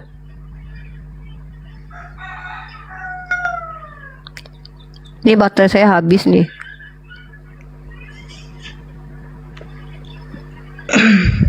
Nih, Ibu nih ya. Ibu baca 2 Samuel pasal 24 deh ya. Nih. Ini aku tunjukin ayatnya ya, Bu. 2 Samuel pasal 24. 2 Samuel pasal 24. Ayat pertamanya nih Bu, ini bukti, Bu, bukti kalau misalnya kitab Ibu tuh sudah terdistorsi gitu ya. Mohon maaf ya, Bu ya. Nah, udah kelihatan belum? Oh belum. Nah ini ya, ini perikopnya pendaftaran dan hukuman. Ayat ini ada dua cerita dari orang yang berbeda. Satu penulis Tawarik nih, makanya ada di sini tertulis Tawarik nih. Si penulis Tawarik juga menceritakan hal yang sama. Penulis Samuel juga menuliskan cerita yang sama. Di dalam 2 Samuel tertulisnya begini. Bangkitlah pula murka Tuhan terhadap orang Israel. Ia menghasut Daud melawan mereka. Firman-Nya, pergilah hitunglah orang Israel dan orang Yehuda. Di sini dikatakan Tuhan yang murka, Tuhan yang menghasut. Tapi kalau ibu buka Tatu Tawarik, Bu, nih maaf ya nih. Di sini yang menghasut adalah iblis, bukan Tuhan. Iblis bangkit melawan orang Israel dan ia memujuk Daud untuk menghitung orang Israel. Pertanyaan saya, siapa yang salah, Bu? Penulis kitab Tawarik atau penulis kitab Samuel? Kalau tentang itu saya nggak tahu ya. Nah, ibu nanti baca sendiri, pelajari. Nah, menariknya teman-teman Kristen mentafsir. Kemudian pertanyaan saya, kok bisa teman-teman Kristen mentafsir sementara orang-orang Yahudi zaman dahulu kala menggunakan bahasa aslinya, lalu tiba-tiba kalian tafsir, oh itu kedua-duanya benar kok. Kok bisa kedua-duanya benar? Ya iyalah, yang satu kan iblis digunakan Tuhan. Jelas-jelas di situ kitab Tawarik menginformasikan yang menghasut adalah iblis. Tiba-tiba Samuel mengatakan yang menghasut adalah Tuhan. Masa bedakan iblis dengan Tuhan aja nggak bisa mereka? Nah, inilah yang dimaksud dengan apa? Informasi yang tidak jelas itu akan menghasilkan ketidakjelasan juga. Contoh kayak ini, Bu, ya gosip-gosip misalnya. Saya tahu nih tetangga saya kemarin beli baju, beli mobil. Iya, katanya lakinya korupsi, coy. Nah, ini kata saya nih. Saya nggak tahu informasi itu benar atau tidak. Ini praduga saya aja. Tiba-tiba ibu yang juga tetangga saya, teman kita beli mobil, coy. Tapi hasilnya dari uang ini, uang lotre, menang di lotre. Nah, kita ini orang bisa jelas, bisa tahu mana di antara kita yang berbohong dengan cara apa? Dari mana kamu dapat info itu? Ibu akan ditanya, saya cuman ada nggak ada sih yang bilang, cuman nebak-nebak aja. Salah, ibu. Saya juga, saya istrinya langsung yang bilang. Bisa saya diterima, Bu. Oke. Makanya dalam Islam itu ada istilahnya sanad. Dari mana kamu dapat? Lah, ketika Samuel menuliskan bahwa yang menghasut adalah Tuhan, Tawarik mengatakan iblis. Pertanyaannya, ini orang dua dapat dari mana infonya gitu? Kok bisa beda ceritanya? Belum lagi Matius sama Lukas nih, Bu. Nih saya tunjukin ya. Di dalam Matius ya.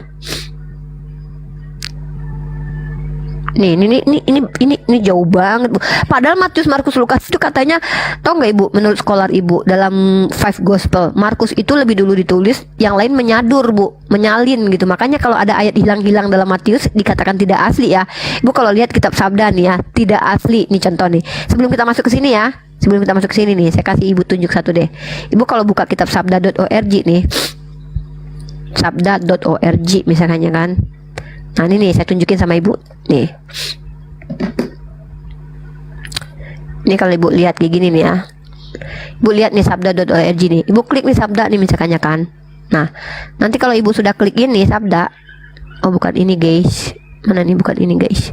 Sabda.org mana nih? Sabda aplikasi misalkannya. Kok ini sih? Bukan ini. Nah, mobile sabda ini bukan ya? Bukan lagi. Ini deh. Sabda. Aduh, kok aku jadi kehilangan ininya. Alkitab. Bentar ya, guys. Nah, ini nih. Nah, Ibu klik di sini ya, kata tidak asli misalnya, tidak asli. Ya kan? Ibu klik tidak asli. Bu cari di sini tidak asli. Nah, banyak banget, Bu, di sini dikatakan nih. Sebab kalau mana yang tidak asli, bentar, mana nih yang tidak asli? Bukan ini, Deng. Ayatnya tidak asli, bentar, saya cross check dulu bentar ya. Nih, ayat ini tidak asli. Oh, bukan ini, bukan di sini. Sorry. Bukan di sini. Hanya TB ya, hanya TB, jangan perjanjian lama. Nih.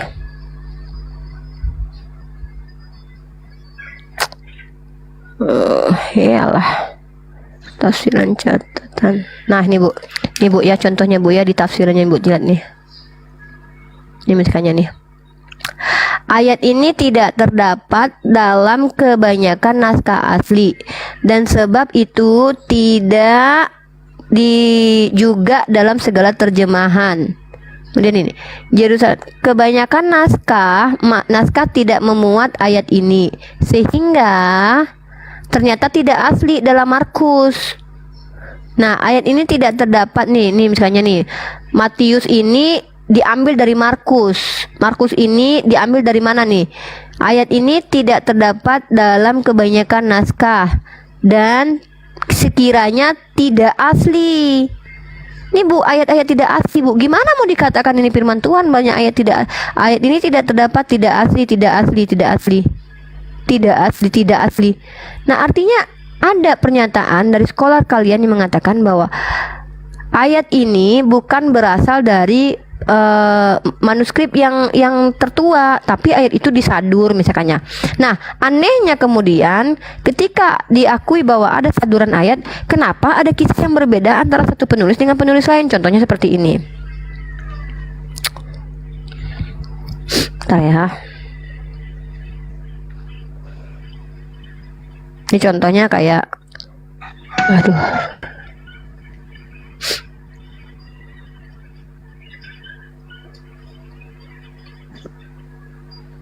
Nih ya, Ibu sabar nih, aku kasih datanya nih. Nih dalam Markus pasal 10:18, Markus 10:18, Markus 10:18, Markus 10:18. Nih Bu ya, ini salah satu nih. Padahal nih penulisnya Markus sama Matius, masa murid Yesus katanya sama-sama tapi berbeda narasinya. Itu kan nih Ibu baca nih, saya tunjuk pakai pena deh. Nih Bu ya. Nih. Orang kaya sukar masuk kerajaan Allah.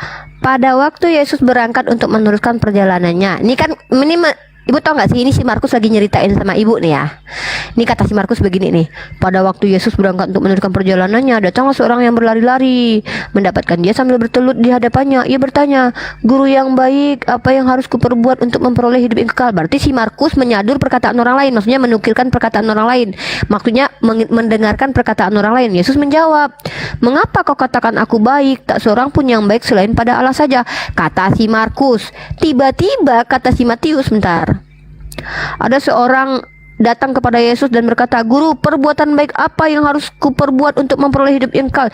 Apakah sebabnya engkau bertanya kepadaku tentang apa yang baik?" Kok beda gitu Bu? Kalau Markus bilang di sini guru yang baik. Nih, guru yang baik, mengapa kau katakan aku baik? Tiba-tiba di Matius bukan perbuatan baik apa yang harus kulakukan, apakah sebabnya bertanya padaku tentang. Ini sudah beda konteksnya Bu. Si Markus menceritakan sesuatu yang berbeda, tiba-tiba Matius menceritakan juga sesuatu yang berbeda. Padahal mereka sama-sama murid Yesus. Ibu bilang kan mereka bicara dari kesaksian-kesaksian. Lah kesaksiannya aja berbeda, mana yang benar kalau gitu? Siapa yang paling benar di antara Matius sama Markus? Mana yang paling betul? Kata Matius gini nih. Ada seorang yang datang kepada Yesus dan berkata, "Guru, perbuatan baik apa yang harus kuperbuat?" Kata Yesus, "Apakah sebabnya engkau bertanya kepadaku tentang apa yang baik?" Tapi tiba-tiba Markus bilang, "Nggak gitu ceritanya bro. Ceritanya begini nih. Pada waktu Yesus berangkat untuk meneruskan perjalanannya, datang seorang lari-lari mendapatkan dia sambil bertelut di hadapannya. 'Guru yang baik, apa yang harus kuperbuat? Mengapa kau katakan aku baik?'" Ini berbeda Bu kesaksian. Bagaimana mau dikatakan bahwa ini bisa diterima sebagai kebenaran? Kisahnya aja beda, sama kayak Ibu nih. Ibu sama kayak kita lagi ngegosip nih berdua nih. Ibu bilang, "Itu loh si Maria Magdalena pakai baju warna pink tadi." Terus dia bilang, aku mau beli cilok dulu, mau ke pasar." Terus aku bilang lagi ke orang lain, "Kami duduk sama Bu Sinta nih kemarin, aku duduk sama Bu Sinta, tapi kemarin Ibu si Maria Magdalena pakai baju warna biru." Terus dia bilang, "Aku tukang cilok." Kan beda Bu. Sementara Ibu bilang, si Maria Magdalena bilang nih, "Aku mau beli cilok." Giliran saya malah bilang, si Maria Magdalena bilang, "Aku tukang cilok." Kan beda gitu loh Bu. Lah di antara kita ada yang berdusta lah Bu.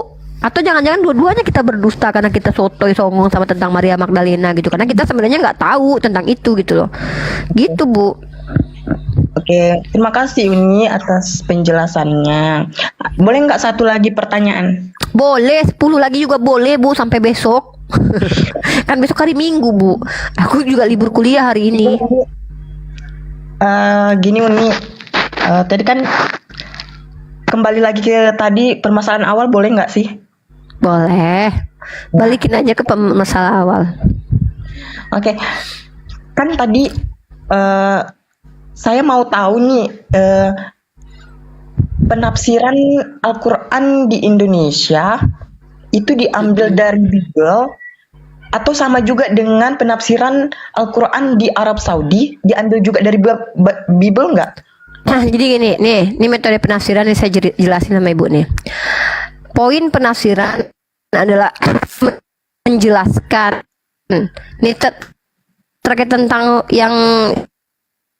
yang dipermasalahkan ini, menjelaskan bahwasanya di kitab-kitab terdahulu Nabi Muhammad itu telah disebutkan. Nah, ulama kami sekelas Imam Ibnu Katsir terkadang mengambil sumber Israiliyat, yaitu kitab yang kalian pegang yang disebut dengan Perjanjian Lama, tapi bukan versi Perjanjian Lama ya. Karena kita tidak bisa pastikan apakah Alkitab yang termasuk di Arab Saudi itu persis sama seperti yang kalian pegang. Tidak, karena bahkan kalian sendiri tahun ke tahun itu revisi.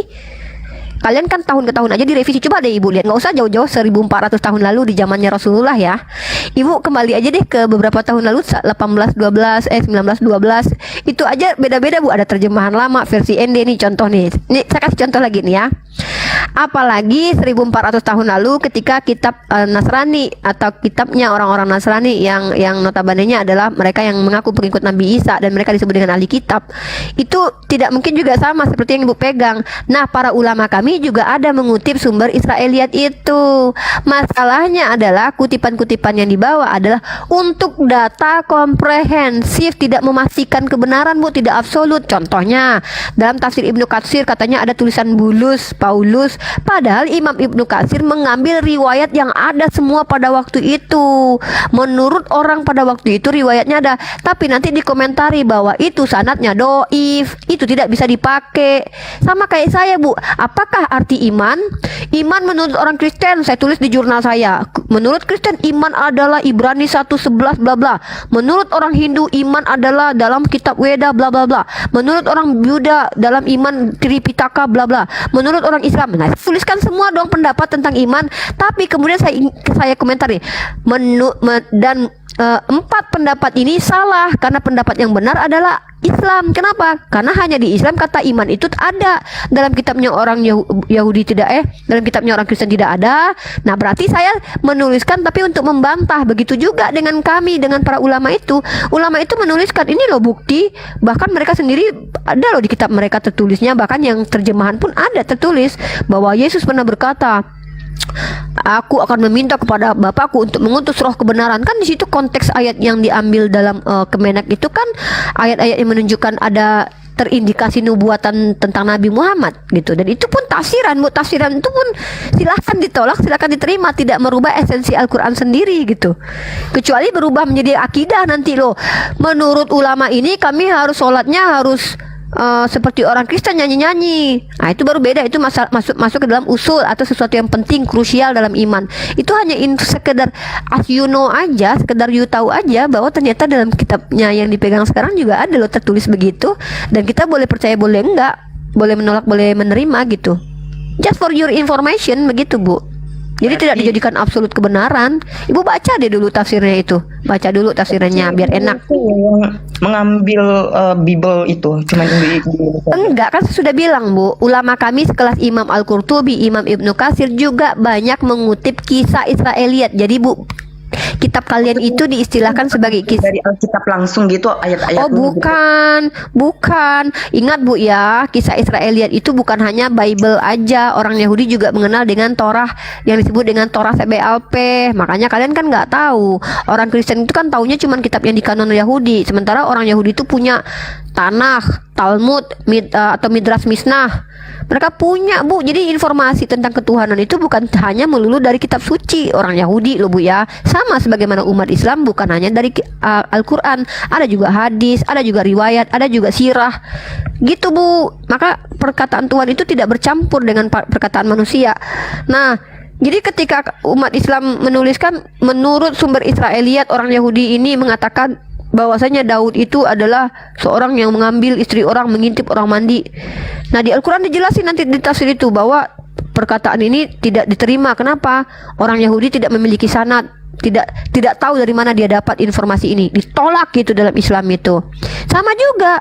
Nah, sebenarnya informasi-informasi dari Bible itu bisa ditolak karena tidak ada kejelasan. Tapi kemudian umat Islam ini, ibu tahu nggak, dalam ranah dialektika atau dalam ranah memaparkan sesuatu, mirroring itu hal yang lumrah. Kayaknya gini, kalian menolak bahwa ada nubuatan tentang Nabi Muhammad dalam kitab kalian, tapi kok tertulis di dalam kitab kalian Yesus meminta seorang juru selamat, seorang roh kebenaran, dan roh kebenaran itu tidak berkata-kata dari dirinya sendiri. Nah, pertanyaannya, kalau itu adalah Roh Kudus, emang Roh Kudus bukan Tuhan? Dia mendengarkan lagi firman Tuhan, kan menjadi pertanyaan. Maka umat Islam mentafsir bahwa itu merujuk kepada Nabi Muhammad Sallallahu Alaihi Wasallam.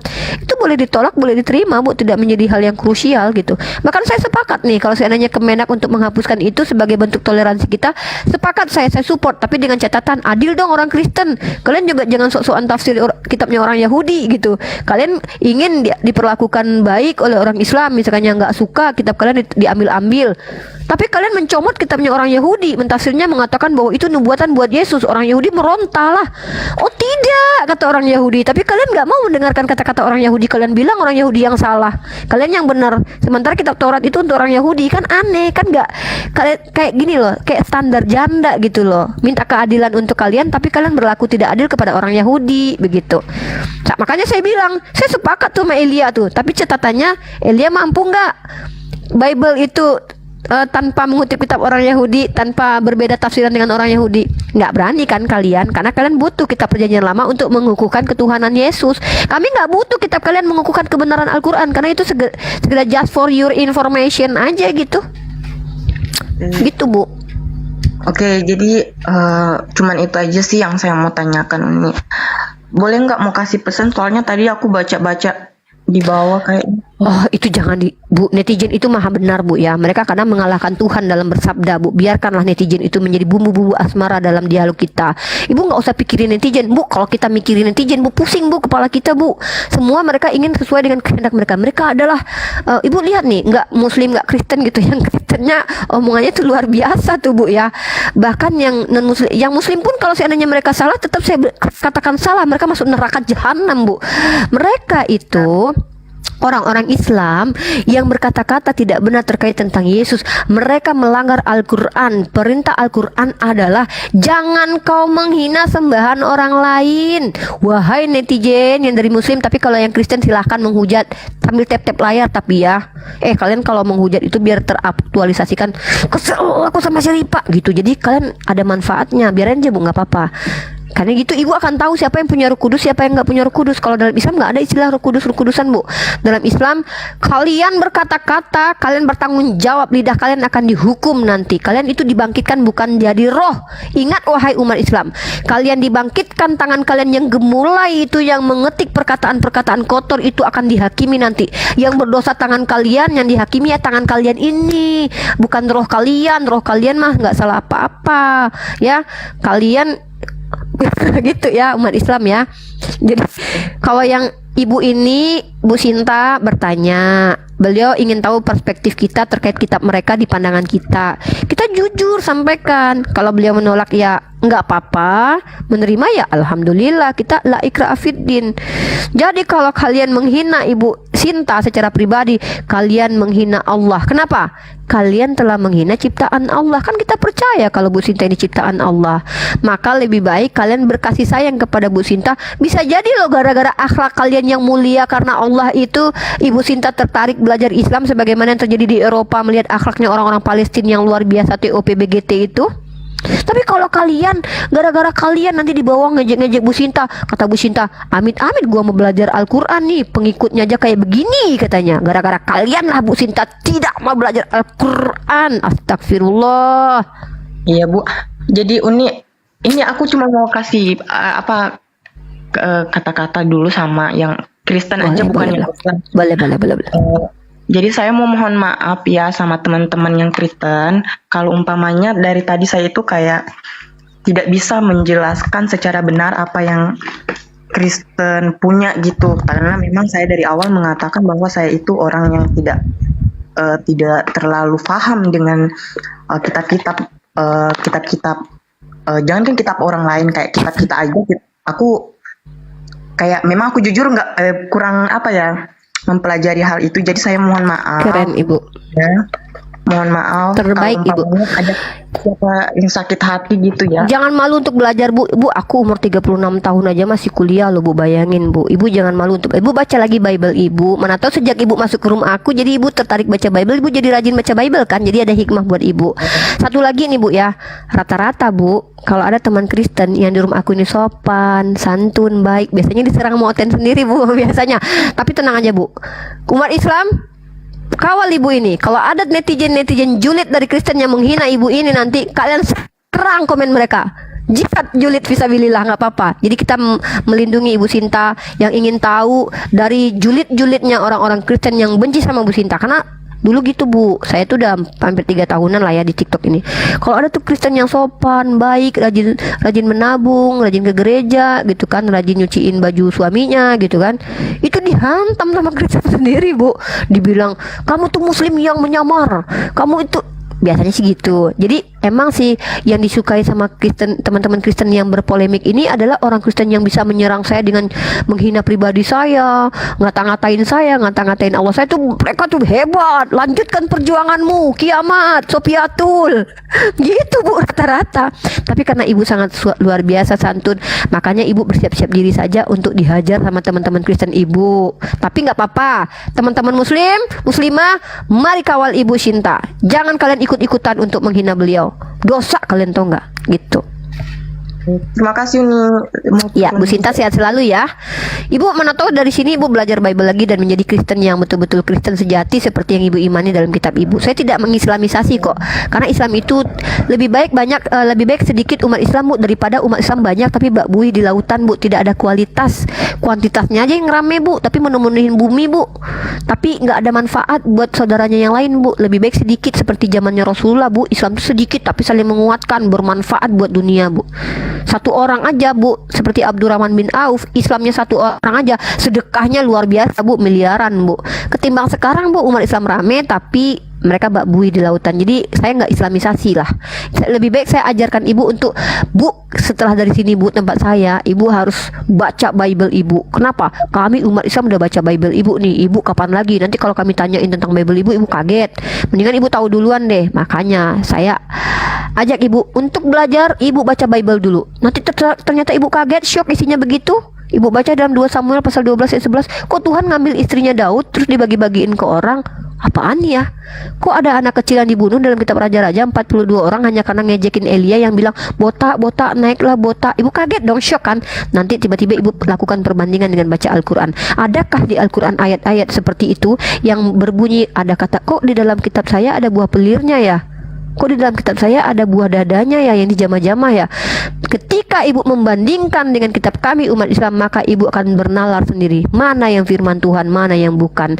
Di dalam Al-Quran Ibu silakan temukan kata pedang, ada tidak? Tapi ketika dalam kitab Ibu baca, kok pedang semua isinya ya? Tumpaslah. Kok aneh ya? Nah, bisa jadi Ibu ke-trigger untuk berpikir, bacalah gue Al-Quran. Al-Quran gimana ya? Lalu apa yang Ibu baca? Iqra bismi rabbikal ladzi khalaq. Apa yang pertama sekali diperintahkan?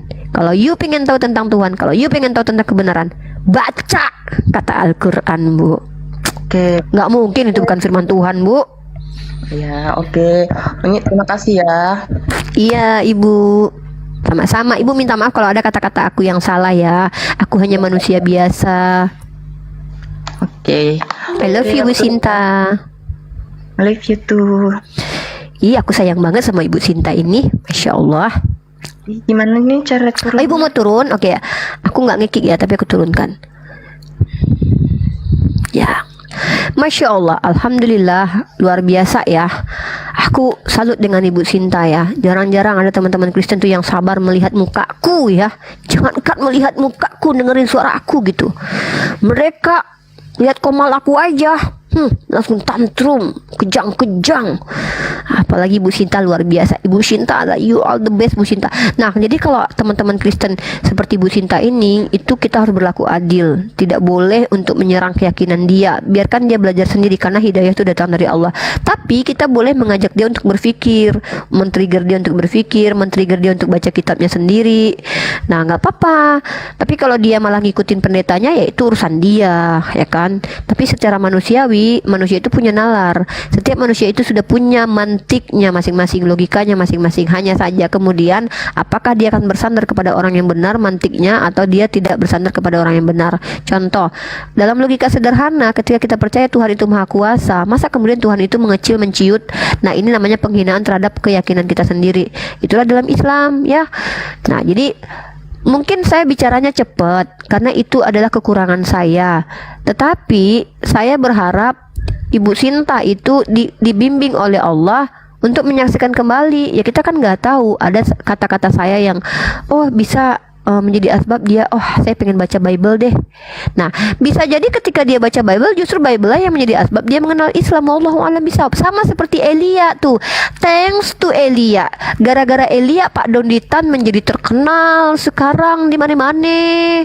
Orang tahu ternyata ada seorang mu'alaf cerdas yang punya data, pas nunjukin semuanya ketampol. Uncle Bob atau Sir Donditan. Jadi kita bersyukur ada orang-orang seperti Elia. Jadi kalau aku tuh nggak terlalu nggak terlalu berlebihan sih menanggapi si Elia mah. Aku anggap justru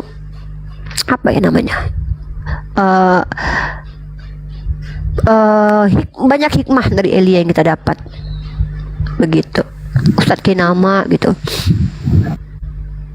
Tapi teman-teman Kristen ini aneh ya. Kalian kalau ada orang baik ke kami gitu, kalian kayak nggak terima aja jiwa kalian gitu, sampai kalian serang Bu Sinta gitu. Kalian bilang dia nggak ngerti. Orang dia udah disclaim dari awal dia nggak terlalu ngerti Bible kok. Lucu mah kalian nih. Harusnya kalian support Ibu Sinta itu. Halo Pak Roni Anwar Simbolon. Shalom. Selamat siang. Siang juga. Mau nanya dikit nih, ini ada Unirifa. Silakan Pak Roni. Sebelum Nabi Muhammad tuh menerima wahyu dari Allah, Muhammad tuh menganut apa loh? Hanif, Pak. Apa Hanif? Hanif itu orang yang lurus, tidak menyekutukan Allah, mengikuti milahnya Abraham. Maksudnya?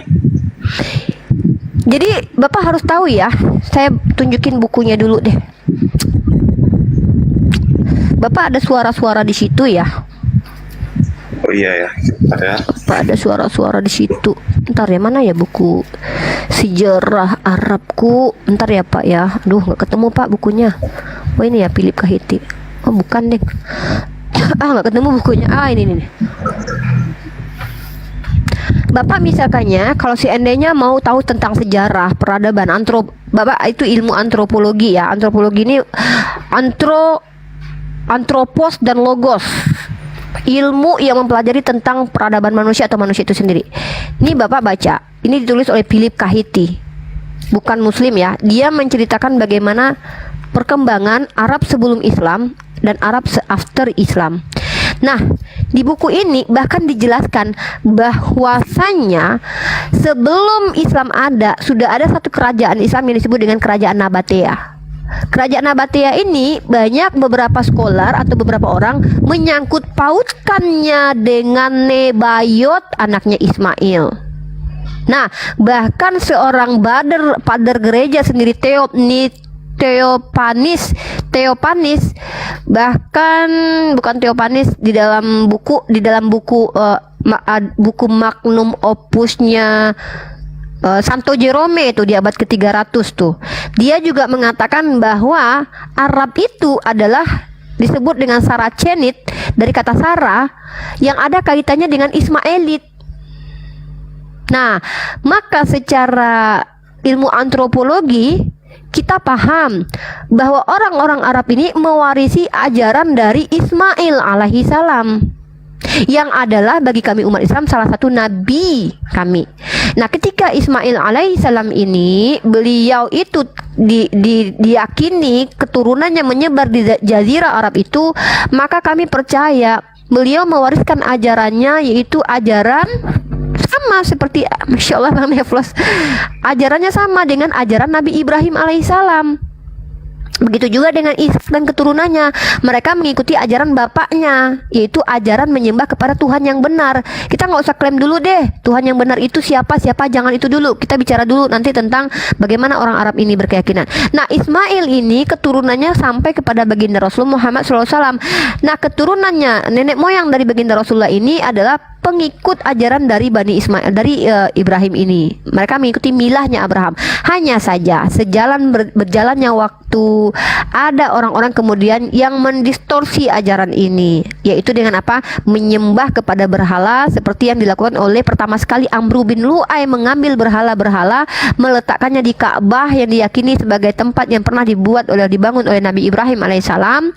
Lalu kemudian menyembah kepada Lata, Mana, Uzza yang adalah nama tokoh-tokoh di zaman Mesir yang dimuliakan nih, sama kayak gini ya Pak ya.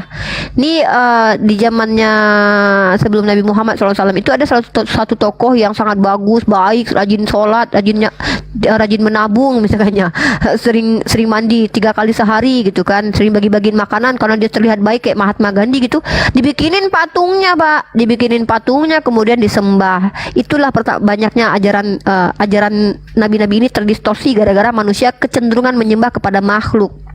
Nah, kemudian mereka yang masih tetap teguh dengan ajaran Nabi Ismail tidak ikut menyembah kepada makhluk, tetap mengikuti apa yang dibawa Nabi Ismail, disebut dengan Hanif, atau istilahnya adalah, aku cepet banget ya ngomong ya, istilahnya lurus.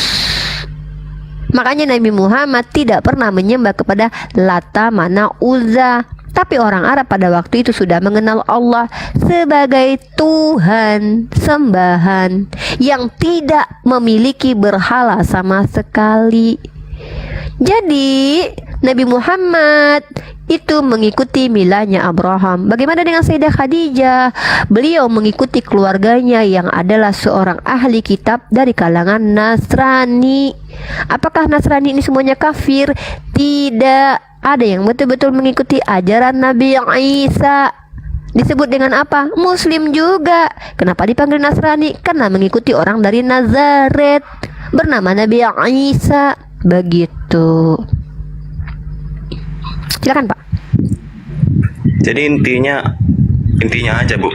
Intinya apa? Ya intinya Nabi Muhammad Hanif, kan Bapak nanya ke saya tadi, Nabi Muhammad ajarannya apa? Hanif, intinya apa? Lurus. Itu intinya Pak. Masa Bapak nggak bisa tangkap intinya? Hanif yang pertama tuh orangnya siapa tuh? Ya elah, Bapak dari tadi dijelasin, Hanif itu adalah orang-orang yang mengikuti ajarannya Nabi Ibrahim alaihi salam, yaitu orang yang lurus. Lurus itu artinya tidak pernah menyekutukan Tuhan Pak, menyembah kepada makhluk selain Allah, menyembah makhluk ciptaan Allah gitu loh. Astagfirullah, sampai salah sebut saya. Hanif itu artinya lurus gitu Pak. Lurus ya udah, lurus mengikuti ajaran Nabi Ibrahim begitu. Jadi sebelum masuknya Islam, Hanif juga yang disembah, yang dianut bangsa-bangsa Arab dulu, gitu? Enggak semua, tergantung, lihat, enggak semua Pak. Jadi kesesatan itu bukan berjamaah juga Pak. Kesesatan itu dilakukan tergantung free will orangnya. Dia mau mengikuti menyembah kepada pohon kek, hantu kek, itu nggak bisa dikatakan berjamaah. Jadi setiap orang itu punya kehendak masing-masing. Ada orang-orang yang seperti kaum musyrikin misalnya, mereka itu musyrik. Kenapa mereka diistilahkan musyrik? Karena mereka itu menyembah, bentar ya, ini noise ya di YouTube Bang Zuma, noise ya, bentar. Soalnya aku sambil ngecas coy, bentar Pak ya. Noise nggak teman-teman? Enggak ya, oke ya udah kalau enggak. Nah, artinya gitu. Jadi Hanif itu orangnya lurus Pak, poinnya tidak menyembah kepada berhala. Bapak noise banget deh. Maksudnya? Noise Bapak, noise tuh berisik. Berisik? Ya. Bentar ya. Kayaknya Bapak deket kipas deh.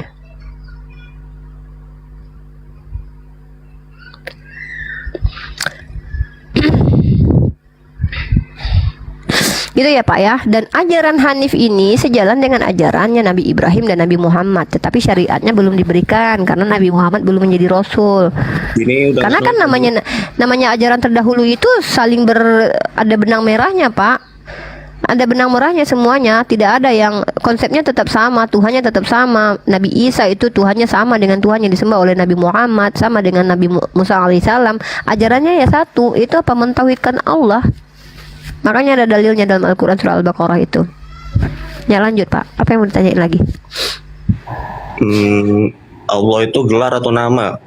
Allah itu nama. Itu sudah disepakati oleh seluruh literasi akademis, bahkan kamus Al-Munjid, kamus yang ditulis oleh seorang Kristen Katolik bernama Louis Ma'luf pun menuliskan bahwa Allah adalah Ismul Zat. Bahkan di dalam kamus Oxford juga dituliskan Allah adalah name God among Muslim and Christian Arab. Kemudian kalau Bapak lihat lagi di dalam KBBI, jelas Pak, literasi mendukung semuanya bahwa ini nak. Semua literasi mendukung bahwa Allah itu adalah proper name atau nama. Ini dicolokin dulu, Carjun. Tapi kalau Yod-Heh-Vav-Veh itu nama tuh Bu.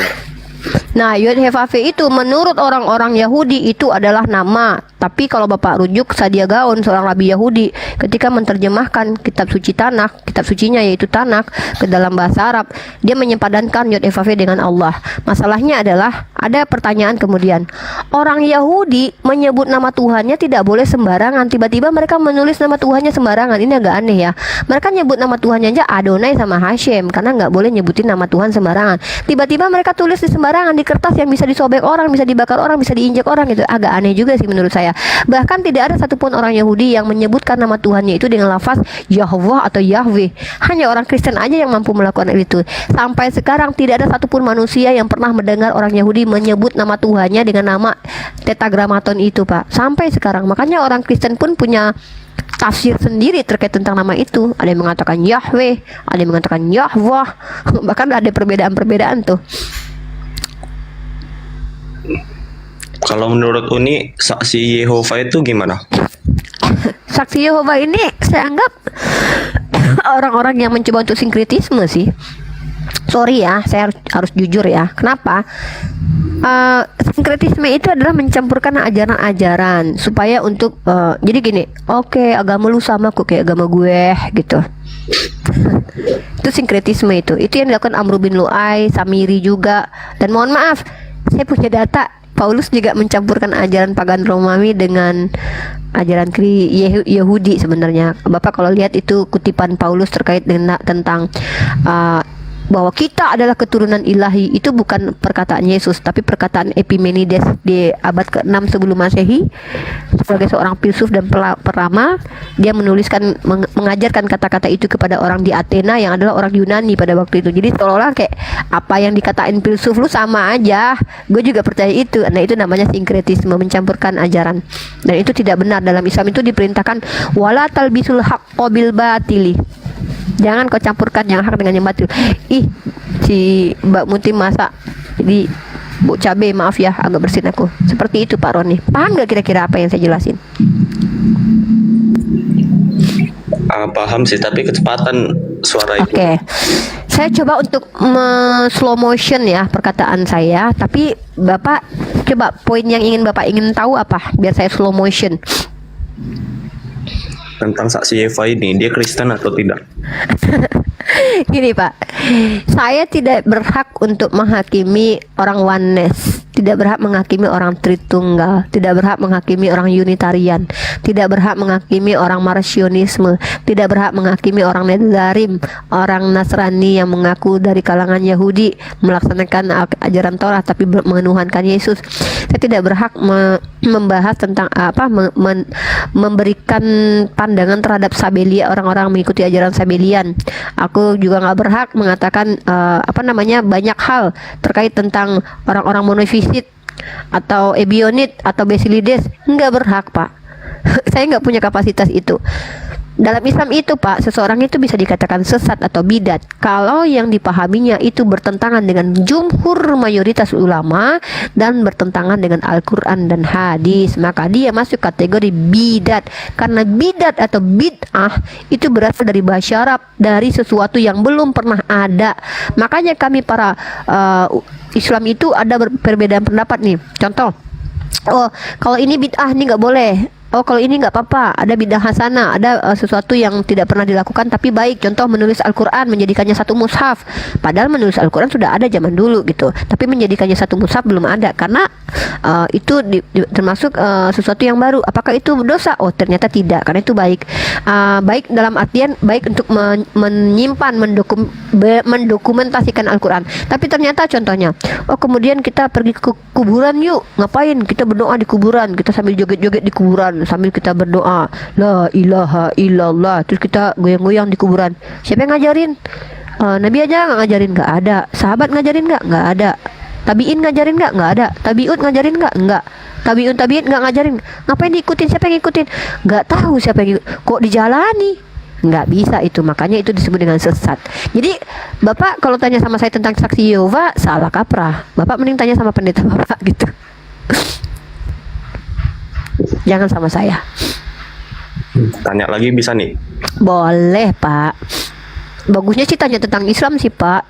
Soalnya saya lebih tertarik mensiarkan Islam ketimbang menjelaskan Kristen, walaupun mungkin saya ada sedikitnya tahu lah, karena saya berdiskusi. Susah ya ngomong pelan-pelan ya, karena saya pernah sih diskusi sama pendeta Anda dan mempelajari juga secara otodidak.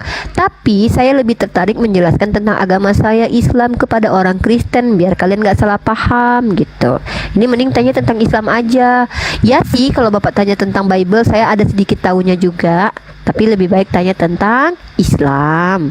Oke, tanya Islam berarti banyak teman-teman saya mengatakan Islam ini wajib sunat, tetapi Muhammad nggak sunat itu. Nah, bukan berarti tidak tertulis di Al-Quran Nabi Muhammad tidak bersunat, maka bisa disimpulkan Nabi Muhammad tidak bersunat. Sama halnya dengan nanti ketika kami umat Islam mengatakan Musa tidak bersunat karena tidak tertulis dalam kitab tanah Musa disunat. Temukan ayatnya bahwa Musa disunat, Yakub disunat. Nggak akan diketemukan ayatnya. Yang ditemukan cuma Ishak, Ismail, Yesus. Bentar Pak, saya terima telepon dulu Pak, bentar. Halo? Hah? Oh ya udah, aku masih live ini. Udah, bentar lagi terakhir dari Pak Roni ya. Aku jawab dulu Pak Roni. Oke, bentar ya, aku jawab Pak Roni dulu. Bentar.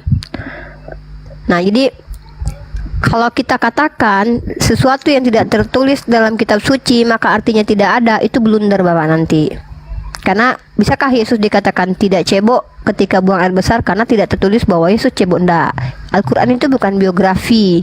Al-Quran itu adalah kitab perkataan Allah yang mana Allah kehendaki untuk disampaikan, bukan apa yang kita kehendaki untuk kita dengar. Gitu. Jadi itu fitnah ya Pak. Karena Rasulullah sendiri mengajarkan mengikuti milah Abraham. Bahkan Rasulullah mengajarkan dalam hadis fitrahnya umat Islam itu salah satunya adalah dikhitan.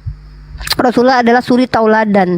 Maka dengan demikian jelas beliau adalah orang yang disunat. Tetapi kenapa tidak ada nas di dalam Al-Quran beliau disunat? Mohon maaf Pak ya, peristiwa penyunatan itu adalah peristiwa yang dilakukan ketika beliau masih kecil.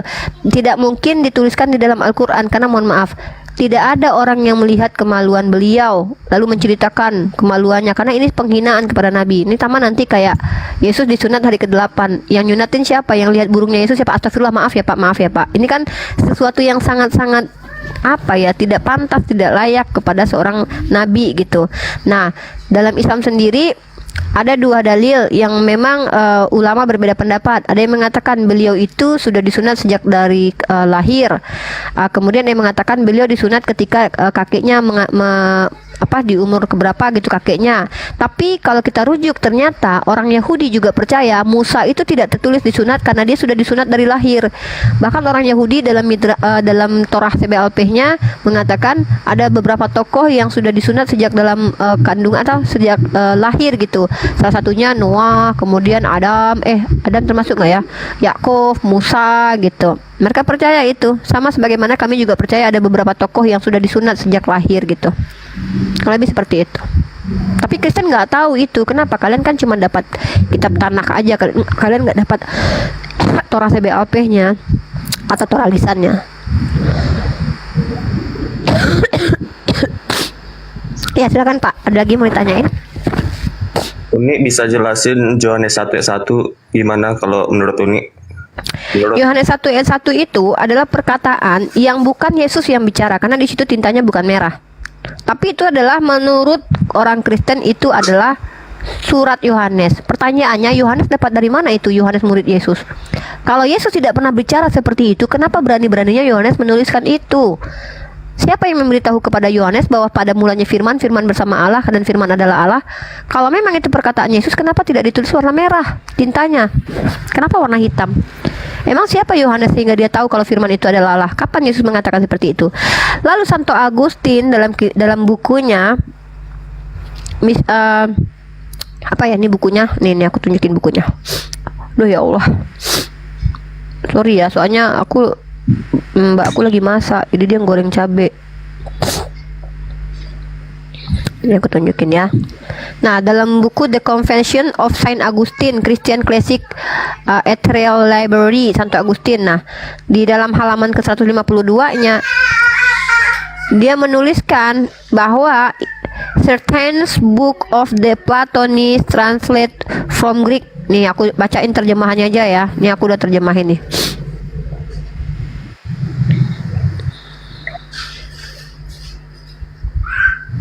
Bentar ya Pak.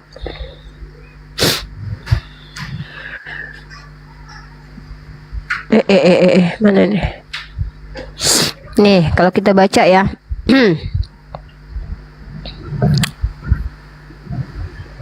Nah ini, Bapak baca bukunya aja lah Pak. Aku aja beli bukunya nanti rencana nih. Himne Plato. Nah itu adalah mirip dengan himne Plato. Himne Plato. Himne itu apa? Himne Plato apa? Himne Plato ini adalah konsep berpikirnya hasil filosofi dari para filsuf Pak. Sudut pandang dari para filsuf Plato. Yang notabene-nya tentu tidak mengenal Yesus gitu. Tapi kenapa himne ini kemudian masuk ke dalam pembukaan kitab Yohanes? Kurang lebih seperti itu. Bahkan ada di dalam ini ya, di dalam New American, Bapak nih, nanti aku mau cari nih New American Testament, American Bible tahun 1970 di halaman 203-nya, di dalam catatan kakinya itu dituliskan alasnya memperkuat pendapat bahwa 1 Yohanes ayat 1 sampai 18 bukan merupakan bagian dari Injil, tetapi merupakan karya lepas yang baru dimasukkan sebagai pembuka di Injil Yohanes oleh penyalin gitu loh. Nah, dan dalam pembukaan ini merupakan himne berbentuk syair berasal dari karya bebas yang hanya belakangan baru dikutip dan diedit untuk berperan sebagai intro atau pembukaan dari Injil. Gitu Pak. Itu menurut skolar kalian. Ini ada buku nih Bapak, kalau mau baca bukunya nanti. Tony Land nih, seorang Tony Land dalam bukunya Christian Touch mengatakan bahwa Greek filosofi ini ada di dalam Bible, kurang lebih seperti itu. Bapak baca aja bukunya nanti. Sorry ya, aku nggak punya bukunya karena kemarin aku cek, aku lagi cross-check juga di Amazon. Nanti kalau seandainya aku udah punya Kindle ya Pak ya, aku udah punya Kindle, aku lagi ngumpulin duit buat beli Kindle. Teman-teman tahu kan Kindle kan? Kindle itu alat baca PDF yang nanti isinya bukunya bisa kita beli di Amazon. Bang Jibril udah punya dia. Dan itu bisa kita beli nanti buku-buku teman-teman Kristen untuk bukti bahwa sudut pandang terkait tentang Yohanes 1 ayat 1 ini banyak dikomentari oleh skolar-skolar Kristen ya. Terserah mereka terima atau tidak, itu bukan urusan kita. Silakan Pak.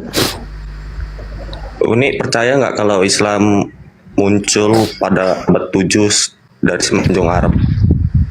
Secara historis, karena historis ini adalah sesuatu yang dibuktikan dengan cara empiris ya, baik pengalaman, baik riset, maka Islam itu secara akademis dikatakan muncul di abad ke-7. Tapi secara esensi Islam itu sudah ada sejak Adam.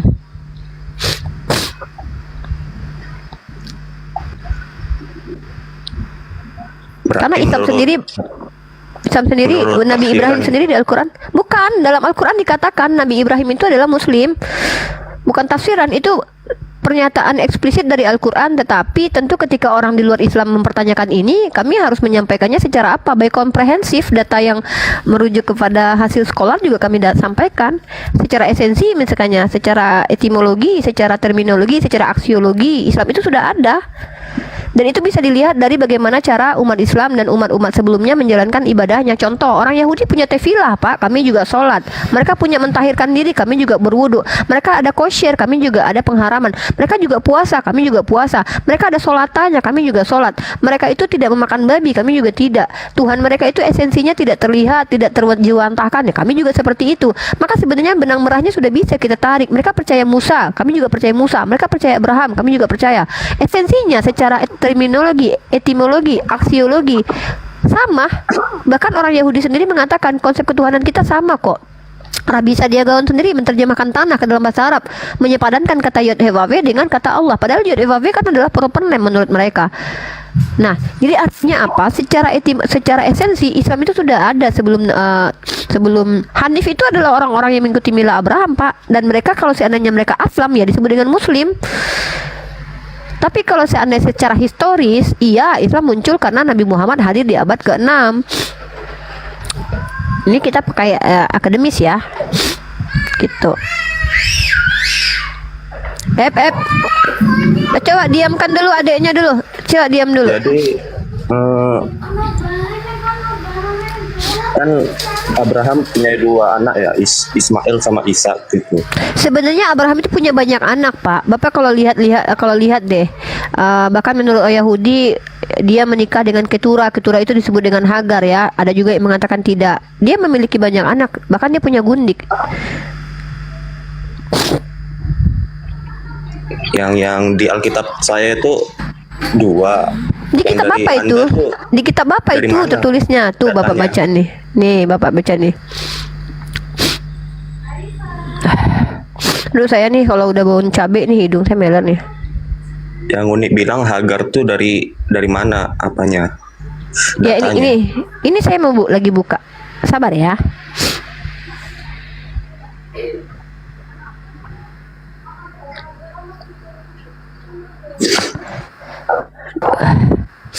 Kejadian 25 nomor 5 ya, kita buka dulu. Kejadian pasal 25. Ya kita baca nih. Abraham memberikan segala harta miliknya kepada Ishak, tetapi kepada anak-anaknya. Bapak Kejadian 25 nomor 6 Bapak baca deh. Yang diperolehnya dari gundik-gundiknya, ia memberikan pemberian. Kemudian ia menyuruh mereka masih pada waktu ia hidup meninggalkan Ishak anaknya dan pergi ke sebelah timur, ke tanah timur. Jadi kalau mau bicara tentang anak, banyak anaknya Abraham, Pak, bukan cuma 2 aja. Tapi menurut pandangan Umi, yang Abraham korbankan untuk Allah itu Ismail atau Ishak? Nggak ada yang dikurbanin, Pak, karena Abraham itu Tuhannya tidak menganut paham seperti suku Inka butuh kurban manusia, bukan. Tapi Abraham diuji untuk menyerahkan anaknya yang tunggal, anaknya yang sulung. Nah ini multitafsir nih. Tapi hikmahnya banyak. Kenapa tidak tertulis di Al-Quran secara jelas siapa yang dikurbankan? Tapi kemudian Allah jelaskan dalam ayat Al-Quran. Setelah Abraham diperintahkan diuji, kemudian dia diberi kabar gembira dengan kelahiran Ishak. Makanya banyak ulama Islam yang mentafsir bahwa yang dikurbankan adalah Nabi Ismail. Kenapa? Karena Nabi Ismail adalah salah satu nabi yang dianggap sebagai nabi yang paling sabar. Nah, dan Nabi Ismail adalah anak tunggal. Ketika waktu dia dikurbankan, tentu Ishak belum ada. Dia anak tunggal dan dia juga anak sulung. Perintahnya kan anak sulung, anak tunggal. Tidak bisa dinafikan bahwa Ismail itu anak sulung. Bapak baca bilangan pasal 21 ayat 15. Warisan itu tidak bisa diberikan kepada siapapun, walaupun istri yang tidak dicintainya melahirkan anak sulung, tetap harus ke anak sulung, nggak boleh diganti-ganti.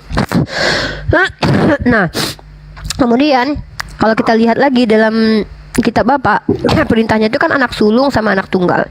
Emang ketika anak tunggal, kalau Ishak dikatakan anak tunggal, ini kan seolah-olah Tuhan menafikan bahwa Ismail adalah anak Ibrahim.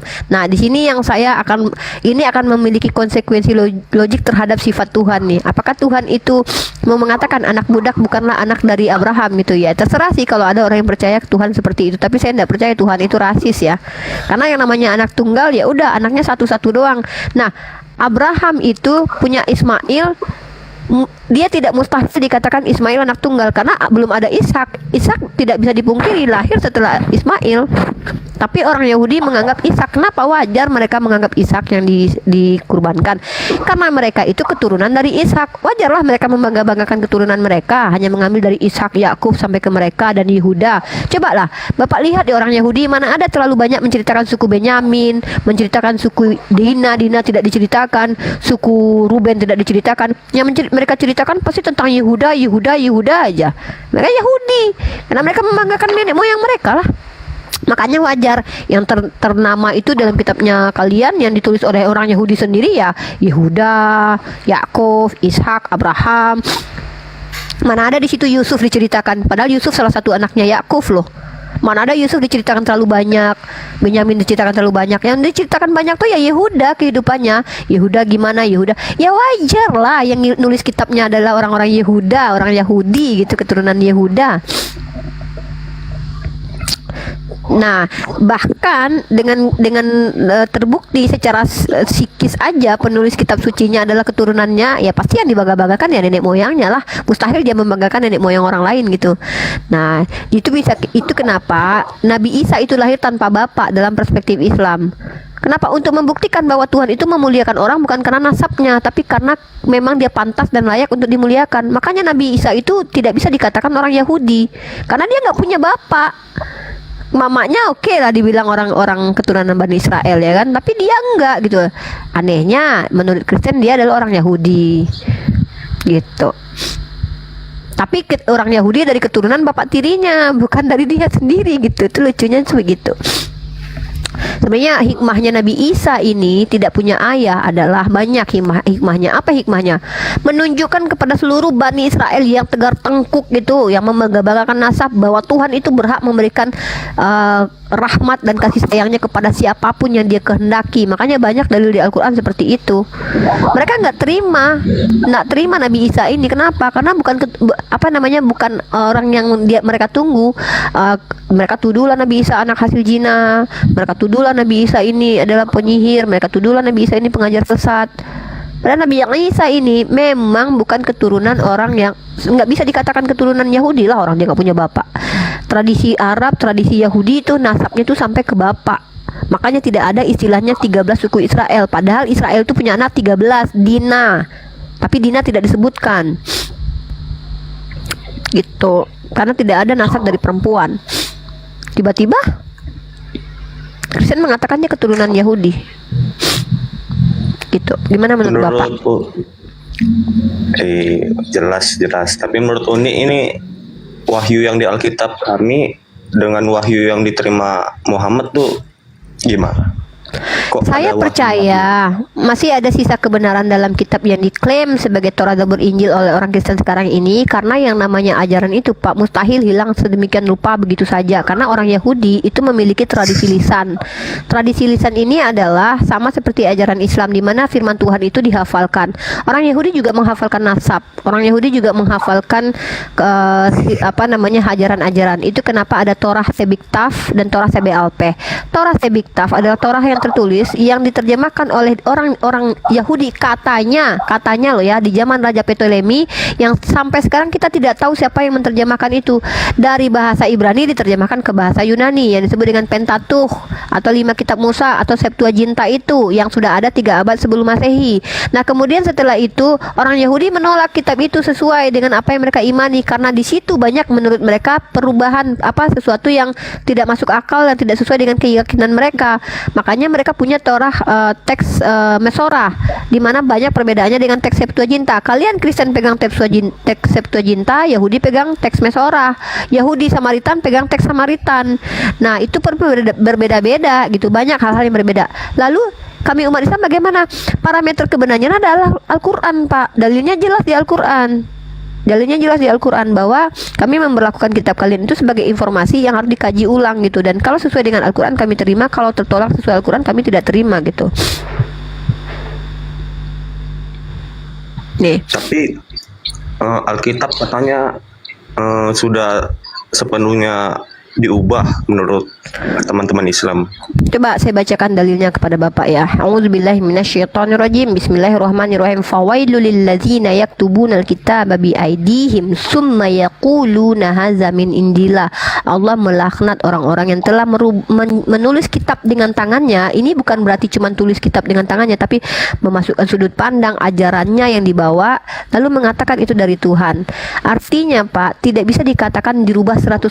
Nih saya katakan ya sekali lagi ya, terdistorsi, bercampur dengan catatan manusia, bercampur dengan sudut pandang manusia. Ada ayat yang ditambahkan, ternyata betul kata si William Barclay, Yohanes 1 ayat 57 itu ayat tambahan. Ada kitab yang hilang seperti kitab Nabi Edo, tidak pernah ada di dalam kanonisasi Bible kalian, tapi kitab itu ada. Artinya kalian mendapatkan informasi apa yang kalian terima saja, dan itu tidak bisa dikatakan sepenuhnya firman Tuhan. Karena contoh, siapa penulis kitab Ibrani, siapa penulis kitab Wahyu, dari mana Wahyu itu berasal, dari Tuhan kah? Bagaimana caranya itu? Kan itu kan penampakan. Banyak Pak pertanyaan-pertanyaannya muncul. Benar nggak Matius ditulis Matius? Benar nggak Markus ditulis Markus? Benar nggak Lukas ditulis Lukas? Gitu Pak. Kitab Nabi Edo katanya, sejak kapan ada Nabi Edo? Nih kalau yang tanya orang Kristen nih ya, nih saya kasih malu kalian ya, nih yang nanya-nanya Nabi Edo nih ya. Jadi nih ya, kalau nih orang Kristen berarti betul-betul saya yakin kalian tidak pernah baca kitab kalian. Jadi kami tidak mengenal Nabi Edo dalam Islam, tapi makanya saya tanya teman-teman Kristen itu tidak mendapatkan nih. Kalian baca dalam kitab ini ya. Mana ya? Dalam kitab 2 Tawarik pasal 13 nomor 22. Nih ya, ini buat kamu yang kalau kamu Kristen kamu nanya Nabi Edo ya. Nih saya kasih kamu datanya nih. Ini saya tunjukin sama kamu nih. Nih, nggak percaya kalian nih. Selebihnya dari riwayat Abiya, langkah-langkah dan tita-titanya tertulis dalam kitab sejarah Nabi. Nabi apa? Nabi Ido. Pertanyaan saya, mana kitab ini? Nggak ada kan? Ada. Jadi kami umat Islam memang nggak kenal Nabi Ido. Kami nggak kenal. Gitu. Jadi ada kitab yang hilang, kitab sejarah yang hilang, yang tidak termasuk dalam kanonisasi kitab kalian. Berarti kan terdistorsi namanya itu. Ada kitab yang hilang, ada kitab ayat yang ditambahkan, ada ayat yang berbeda antara Septuaginta dengan teks mesorahnya orang Yahudi gitu. Gitu Pak. Jadi kami tidak percaya sepenuhnya. Tapi jadi Nabi kami itu ngajarin gini Pak. Kata Nabi kami gini, kalau kalian dapat informasi dari orang fasik, yaitu kalian kan dianggap fasik sama Islam nih. Kami tidak boleh menerima secara bulat-bulat, kami tidak boleh menolaknya. Bisa jadi yang kami tolak itu betul-betul firman Tuhan, bisa jadi yang kami terima adalah bukan firman Tuhan. Jadi cara kami apa? Kami jadikan Al-Quran sebagai panduannya. Benar kata Al-Quran, sesuai dengan itu kami terima. Contoh, di Al-Quran dikatakan, Ya Bani Israel laskuru ni'mati allati an'amtu alaikum wa anni faddaltukum 'alal alamin. Ya Bani Israel, ingatlah nikmatku yang kuberikan kepada kalian. Kalian adalah umat pilihan pada masa itu. Ternyata dalam Bible dikatakan mereka adalah bangsa pilihan. Oke, kita terima itu, kita terima. Lalu di dalam Al-Quran dikatakan, ingatlah ketika mereka menentang hari Sabat. Wah, ternyata mereka ada hari Sabat. Oke, terima itu. Lalu dikatakan lagi bahwa mereka diperintahkan menyembah hanya kepada Tuhan dan tidak boleh menyekutukan Tuhan. Oke, kita terima lagi. Jadi itu Pak caranya kami. Al-Quran parameter kebenarannya, kitab kalian adalah ya kalau kami mengambil kitab kalian itu sebagai apa aja ya, informasi komprehensif aja sih.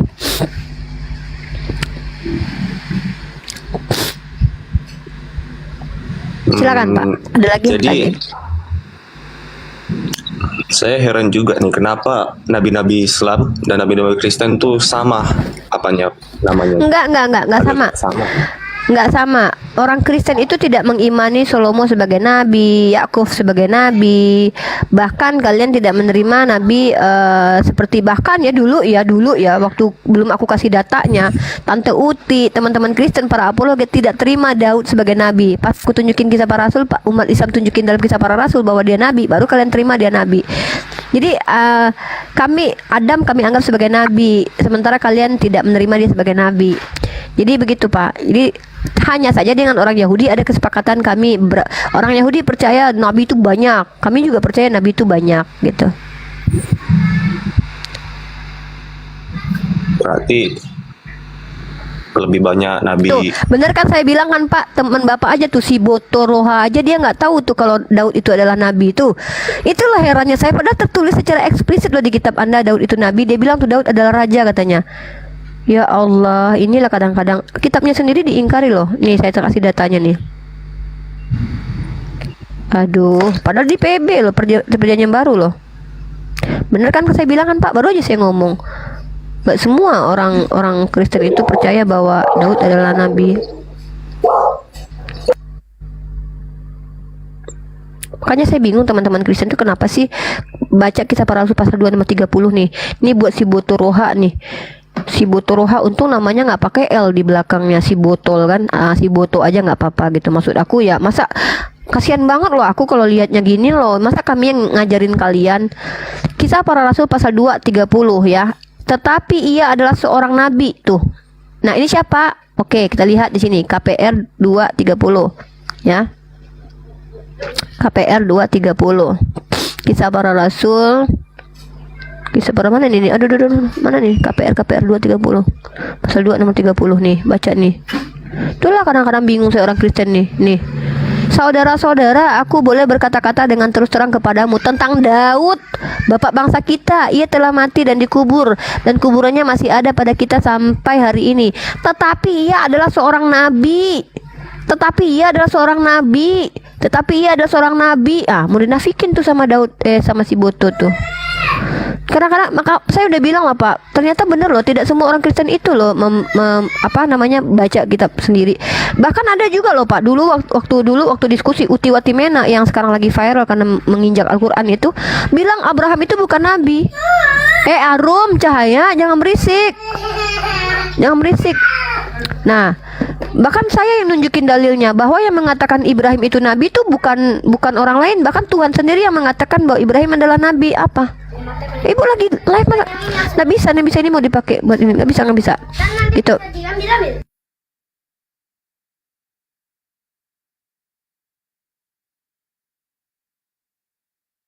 Kurang lebih seperti itu Pak. Saya sering loh Pak diskusi ketawa-ketawa Pak. Apaan sih kok kalian tolak gitu? Tertulisnya nabi, kalian bilang bukan nabi. Kenapa orang Kristen tidak mau menerima Daud sebagai nabi? Karena Daud diceritakan mengambil istri orang dalam kitab Anda Pak. Sebenarnya secara naluri orang Kristen udah tahu nggak mungkin lah dia itu seorang nabi sementara dia mengambil bini orang gitu. Lalu langsung ditolak, dia kan cuma raja, dia bukan nabi. Tahu-tahu ada dalilnya. Bahkan kalau Bapak lihat dalam kitab Lukas pasal 1 nomor 70 ya Pak, nabi itu kudus Pak semuanya Pak. Nih, makanya saya bingung kenapa ada nabi yang terhina di dalam kitab kalian. Nah, ini dalam Lukas pasal 70. Nih, seperti yang telah difirmankannya sejak purbakala oleh mulut nabi-nabinya yang kudus tuh. Tiba-tiba nabinya diceritakan sedemikian rupa hinanya gitu. Jangan berisik dulu. Ya anak-anak aku baru pulang dari sekolah Gitu Pak ceritanya. Silakan Bapak tanggapi lagi. Ada lagi yang mau ditanyain Pak Roni? Sebenarnya sih Tentang Islam ada yang mau ditanyain? tentang Islam sepertinya sudah cukup. Mungkin besok atau Iya. Boleh. Nanti Pak Roni silakan masuk ke sini. Tempat saya ini Oke. khusus bertanya tentang Islam. Tapi kalau orangnya ngeyel Pak, saya biasanya akan melakukan atraksi yang disebut dengan atraksi tercabutnya paku Uniriva gitu. Jadi saya tuh punya dua natur Pak. Kalau seandainya yang ketemu tuh serigala berbulu domba Pak, paku saya kecabut, cret, langsung Pak berubah, mata saya biasanya akan menjadi api, keluar pedang panjang di belakang. Enggak lah, bercanda Pak, bercanda. apa sih? Sebenarnya saya agama saya sebenarnya menganut bahwa Yesus itu bukan Tuhan. Kami Bapak tidak percaya Unitarian ya? Trinity Tunggal. Saya Banyak itu sih. Jehovah Witness. Oh, saksi Yehova. Jadi gini Pak, saksi Yehova, kenapa saya katakan sinkretisme? Karena mencoba menyatukan antara ajaran Islam dengan ajaran Kristen. Padahal kami Islam itu disebutkan bahwa wala talbisul haqqo bil batili, tidak bisa mengambil dua sumber yang saling bertentangan gitu loh, dalam artian keimanan ya. Nah, tapi cara-caranya orang saksi Yehova itu mereka termasuk yang apa ya, bagus sih. Kenapa? Pertama, mereka mencoba untuk pendekatan person by person. Hanya saja ini bisa berbahaya buat kerukunan umat beragama gitu. Ketika saksi Yehova datang ke rumah umat Islam misalnya untuk melakukan pendekatan terhadap umat Islam, nanti orang Islam ini kan awam nih Pak, nggak semua tahu bahwa ada beberapa denominasi. Mereka akan bilang nih, oh ini Kristen menginjili, Kristen menginjili. Nah, itu kenapa beberapa pendeta dari kalangan Kristen itu kan menyerang saksi Yehova kan Pak. Jujur aja Bapak, saya tahu kok banyak penyerangan terhadap orang-orang saksi Yehova dari kalangan Kristen sendiri gitu. Tapi kami umat Islam tidak terlalu ini ya, asalkan jangan melakukan penginjilan ke rumah orang Islam, karena secara undang-undang kan melanggar itu. Memberikan ajaran kepada orang yang sudah beragama itu melanggar undang-undang. Tapi kalau Bapak misalnya buka room dialog atau Bapak ngobrol dengan saya, ini saya mau ke rumah, ini mau ngobrol-ngobrol, it's okay, itu hak saya, nanti tolak atau terima itu nggak apa-apa, itu namanya dialog gitu. Tapi kalau Bapak lihat kan beberapa video, mungkin Bapak lihat ya, wah menginjili umat Islam ini kan reaktif banget ya Pak, lagi masalah akidah kan. Kalau udah datang aja gitu kan, kasih brosur misalkan kan, tapi isinya Yesus, wow, umat Islam tuh udah ribut tuh Pak, karena bagi mereka tuh sangat-sangat akidah nih bener-bener nggak bisa udah. Tapi kalau Bapak misalnya hadir ke ulama kami misalnya atau ke tokoh-tokoh Muslim, Bapak mengajak kami untuk berdialog, kami sangat terbuka, dan bahkan kami sudi kok meluangkan waktu, mari kita ngobrol, mari kita tukar-tukar pikiran, sharing-sharing gitu. Dan saya sangat sangat menghargai orang-orang saksi Yehova, karena kalau secara cara mereka lebih santun ketimbang dengan teman-teman Kristen yang lain yang banyak menghujat, menista. Kenapa? Sama seperti orang Katolik yang memang memiliki kebijakan di setiap konsilinya, sikap itu bisa berubah. Orang-orang Katolik memiliki sikap berubah ketika mereka sepakati ada kebijakan bersama lah, keputusan dari magisterium atau bapak-bapak gerejanya gitu atau petinggi-petinggi gereja lah. Nah, saksi Yehova secara sikap mereka baik, mereka tidak ada yang frontal menghujat Islam atau apa. Tapi tetap dalam Islam, karena kami itu tidak ada toleransi dalam akidah, maka kami agak keras Pak terkait akidah. Jadi saya peringatkan Bapak, kalau Bapak nanti kaget dengan sikap umat Islam terkait tentang Bapak, saya kan cuma ngasih tahu Yesus itu gini-gini jalan kebenaran kata Bapak kan. Tapi umat Islam itu semuanya reaktif. Jadi itu hal yang wajar sih, karena kami memang sangat tidak toleransi terkait akidah.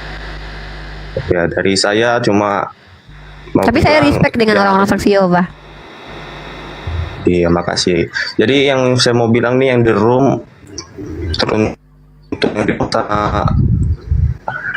yang menonton saya ini, kalian harus tahu gimana ya, saksi Yehova itu memberitakan Injil sesuai Alkitab.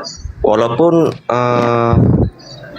tidak suka, dengarkan saja, tidak usah marah gitu. Iya. Kalau memang tidak suka,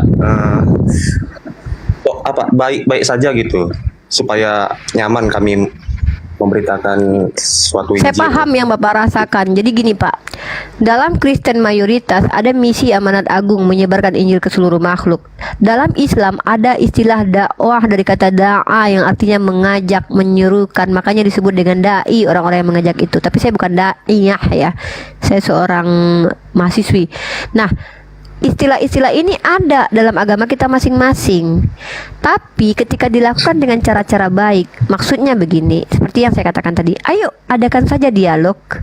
Jangan melakukan hal-hal yang keji. Dalam keji ini maksudnya begini, kami umat Islam misalnya, tiba-tiba nih ada orang Kristen nih lagi punya masalah nih, kita kasih duit yuk, tapi lu masuk Islam ya. Itu nggak bisa dalam Islam begitu. Bahkan kalau kita lihat, ya silakanlah pelajari undang-undang lah, bagaimana cara kita bersikap. Umat beragama ini tidak boleh memberikan ajaran kepada orang yang sudah beragama, kecuali orang itu bertanya seperti Anda bertanya kepada saya terkait agama Islam saya. Hak saya menjelaskan dari sudut pandang Islam. Nanti kalau saya tanya Bible kepada Anda, hak Anda sebagai saksi Yehova menjelaskan. Itu yang disebut dengan apa? Dialog interfaith atau dialog lintas agama. Karena kami diperintahkan Pak dalam surah An-Nahl ayat 125, ud'u ila sabili rabbika bil hikmah wa mau'izatil hasanah Wajadilhum billati hiya ahsan. Kalaupun berdebat kami harus dengan cara baik. Kalau Bapak caranya baik, ayo kami ingin dialog sama Unrifa, sama petinggi-petinggi Islam, it's okay. Tidak akan ada yang marah dengan Bapak, tidak akan ada yang menyudutkan Bapak. Tapi biasanya yang nyerang Bapak tuh kebanyakan tuh orang Kristen sendiri. Bener kan, Pak? Kalau bagi kami yang membenci kami itu yang paham agama. Kalau yang orang-orang awam gitu benar saja. Makanya saya bilang pendeta-pendeta Kristen yang marah sama Bapak biasanya. Karena saya tahu, karena orang saksi Yehova ini dianggap bidat, sama sebagaimana oneness dianggap bidat oleh orang-orang dari kalangan Trinitarian. Itu terjadi, Pak, hal itu di hadapan saya loh, Pak. Di hadapan saya sebagaimana Pak Pendeta Joshua Teu dibidatkan, Pak Mangko Ampul Segala mengatakan bila bidat. Di depan saya juga orang-orang seperti Mikana dianggap bidat oleh orang-orang Katolik seperti Joseph. Saya ngelihat sendiri fenomena itu. Hanya saja Islam pun juga seperti itu kok, Pak. Orang-orang Islam semua tidak sepakat dengan Ahmadiyah misalnya. Hanya saja di dalam Islam itu diperintahkan untuk adil. Kalau ajarannya diajarkan, maka bantahlah di hadapan publik juga. Kalau dia memaksakan ajarannya, kami boleh juga melakukan hal yang sama. Diperintahkan untuk adil. Tapi kalau sekedar dialog seperti ini kita udah nggak bisa lagi loh lari dari dialog. Kenapa? Setiap orang punya platform masing-masing untuk membuka tempat berargumen, lalu dia memberikan sudut pandangnya. Nah, makanya kita ini sekarang kembali ke ilmu. Kalau kita bisa bantah jawab ya monggo, kalau enggak ya udah diam dulu gitu. Jadi kalau saya umat Islam tidak akan sepakat ya untuk menghantam Bapak. Misalnya Bapak datang ke rumah saya nih, saya Pak ya kalau datang nih penginjil dari manapun, saya janji sama kalian, saya bikinin kalian rawon deh. Iya serius. Bahkan saya undang kalian mah penginjil-penginjil ke rumah saya buat menginjili saya. Nanti kalian mau apa? Saya bikinin rendang, dendeng balado, saya siapin deh. Jadi kalau umat Islam yang mereka shock melihat orang Kristen datang ke rumahnya, mereka marah, murka gitu kan, sebetulnya reaktif mereka. Padahal kalau menurut saya, seandainya umat Islam itu berilmu, mereka kan ayo bentangkan tangan buat teman-teman Kristen kita, dudukkan mereka di ruang tamu kita, tunjukkan Islam rahmatan lil alamin. Ketika mereka mengatakan bahwa Yesus adalah jalan keselamatan, lalu jawab dengan baik-baik, betul kami percaya, tidak kami bantah, Yesus adalah jalan keselamatan, tapi bukan jalan satu-satunya. Karena kalau dikatakan jalan satu-satunya, apa kabar dengan Musa? Apa kabar dengan Ibrahim? Apa kabar dengan Elia? Apa kabar dengan Elisa? Kan begitu. Itu sih, Iya, Pak. yang Artinya juga- diajak diskusi aja deh gitu. Iya. Jadi sebenarnya banyak yang bilang saksi Yehova ini sesat. Yang nggak tanyakan sesatnya dari mana gitu. Kami ada data Karena sejarahnya, gitu, ada Bapak data tidak yang terbukti. menganggap Bapak tidak menganggap Yesus sebagai Tuhan. Karena kalau orang Trinitarian itu, Bapak kan tahu kan ajarannya Trinitarian itu menyetarakan antara Tuhan Perjanjian Lama dengan Tuhan Perjanjian Baru, atau Yesus kan menyetarakan Theos dengan Kurios. Bapak tuh Alkitabiah sebenarnya. Unitarian tuh Alkitabiah loh secara esensi kristologi ya. Kenapa saya katakan orang saksi Yehova dan Unitarian itu Alkitabiah? Karena secara tidak bisa dibantah, Paulus saja yang membatalkan hukum Torah itu mengatakan dalam 1 Korintus pasal ke-8 nomor 6, satu-satunya Theos yaitu Allah Bapa, satu-satunya Kurios yaitu Yesus. Nah tiba-tiba Trinitarian mengatakan Theos dengan Kurios sepadan. Padahal Kurios ini adalah istilah untuk orang-orang yang dianggap penguasa. Pemilik keledai yang diambil sama Yesus, dipinjam sama Yesus itu juga dipanggil Kurios karena dia pemilik keledai itu, maka dia Kuriosnya keledai itu. Jadi Kurios ini sama seperti kata Rob lah. Rob ini kenapa kami berdoa Robbayani saghiro? Robbayani itu kata untuk musana, itu untuk dua orang. Ada kata ni-nya di situ. Kalau misalnya Robun misalnya itu untuk banyak, Robun ya kurang lebih seperti itulah ya. Nah itu kenapa Rabba ini artinya adalah pemelihara, pemilik, penjaga. Jadi orang tua itu adalah pemelihara anak-anaknya. Makanya kami kalau berdoa tuh Robbayani sagira. Orang tua kami itu kami sebut dengan Rabba karena dia berdua Robbayani, karena istilah dalam bahasa Arab itu menggunakan kata musana itu ada kata ni-nya tuh di belakang. Jadi artinya sama dengan Kurios gitu loh. Tapi kata Theos itu nggak sama, karena kata Theos itu adalah kata untuk sembahan, untuk sembahan gitu. Nah tiba-tiba Paulus mengajarkan satu-satunya Theos itu yaitu Allah Bapa. Satu-satunya kurios yaitu Yesus. Tiba-tiba Kristen Trinitarian mengatakan dalam konsili Nikea mereka memiliki doktrin homoousius bahwa Bapa setara dengan anak. Berkembang kemudian punya doktrin hypostatis union, dalam satu entitas punya dua pribadi, pribadi ilahi dan pribadi insani. Yang ini tidak make sense. Kenapa kita katakan tidak make sense? Mustahil Tuhan adalah manusia pada saat bersamaan dan manusia adalah Tuhan pada saat bersamaan. Silakan Bapak. Iya, terakhir yang saya mau bilang ini, sebenarnya kami tidak sesat. Kami mengikuti ajaran Yesus. Kami percaya Yesus itu juru selamat dan juga penebus dosa, dan juga Yesus itu putra Allah. Jadi kalau saksi Yehova itu sesat karena dasarnya Yesus itu bukan Tuhan, sebenarnya kalau dari data sejarah sebenarnya bertentangan gitu doktrin dengan Alkitab. Jadi sebenarnya kalau saksi Yehova yang datang ke rumah itu, kami memberitakan Injil sesuai dengan Alkitab, bukan sesuai dengan pandangan kami. Ya gitu. Jadi kalau ada yang marah, Jadi gini Pak, ada yang saya bilang, kasih saksi Yehova ini jahat. Ya, saya kasih ini deh Gimana? ide buat Bapak nih ya. Nih ide saya nih, ini bukan nasihat lah. Saya nggak patut kasih nasihat gini Pak. Dalam setiap orang berkeyakinan berhak mengatakan bahwa dia ajaran yang benar, bahwa dia tidak sesat.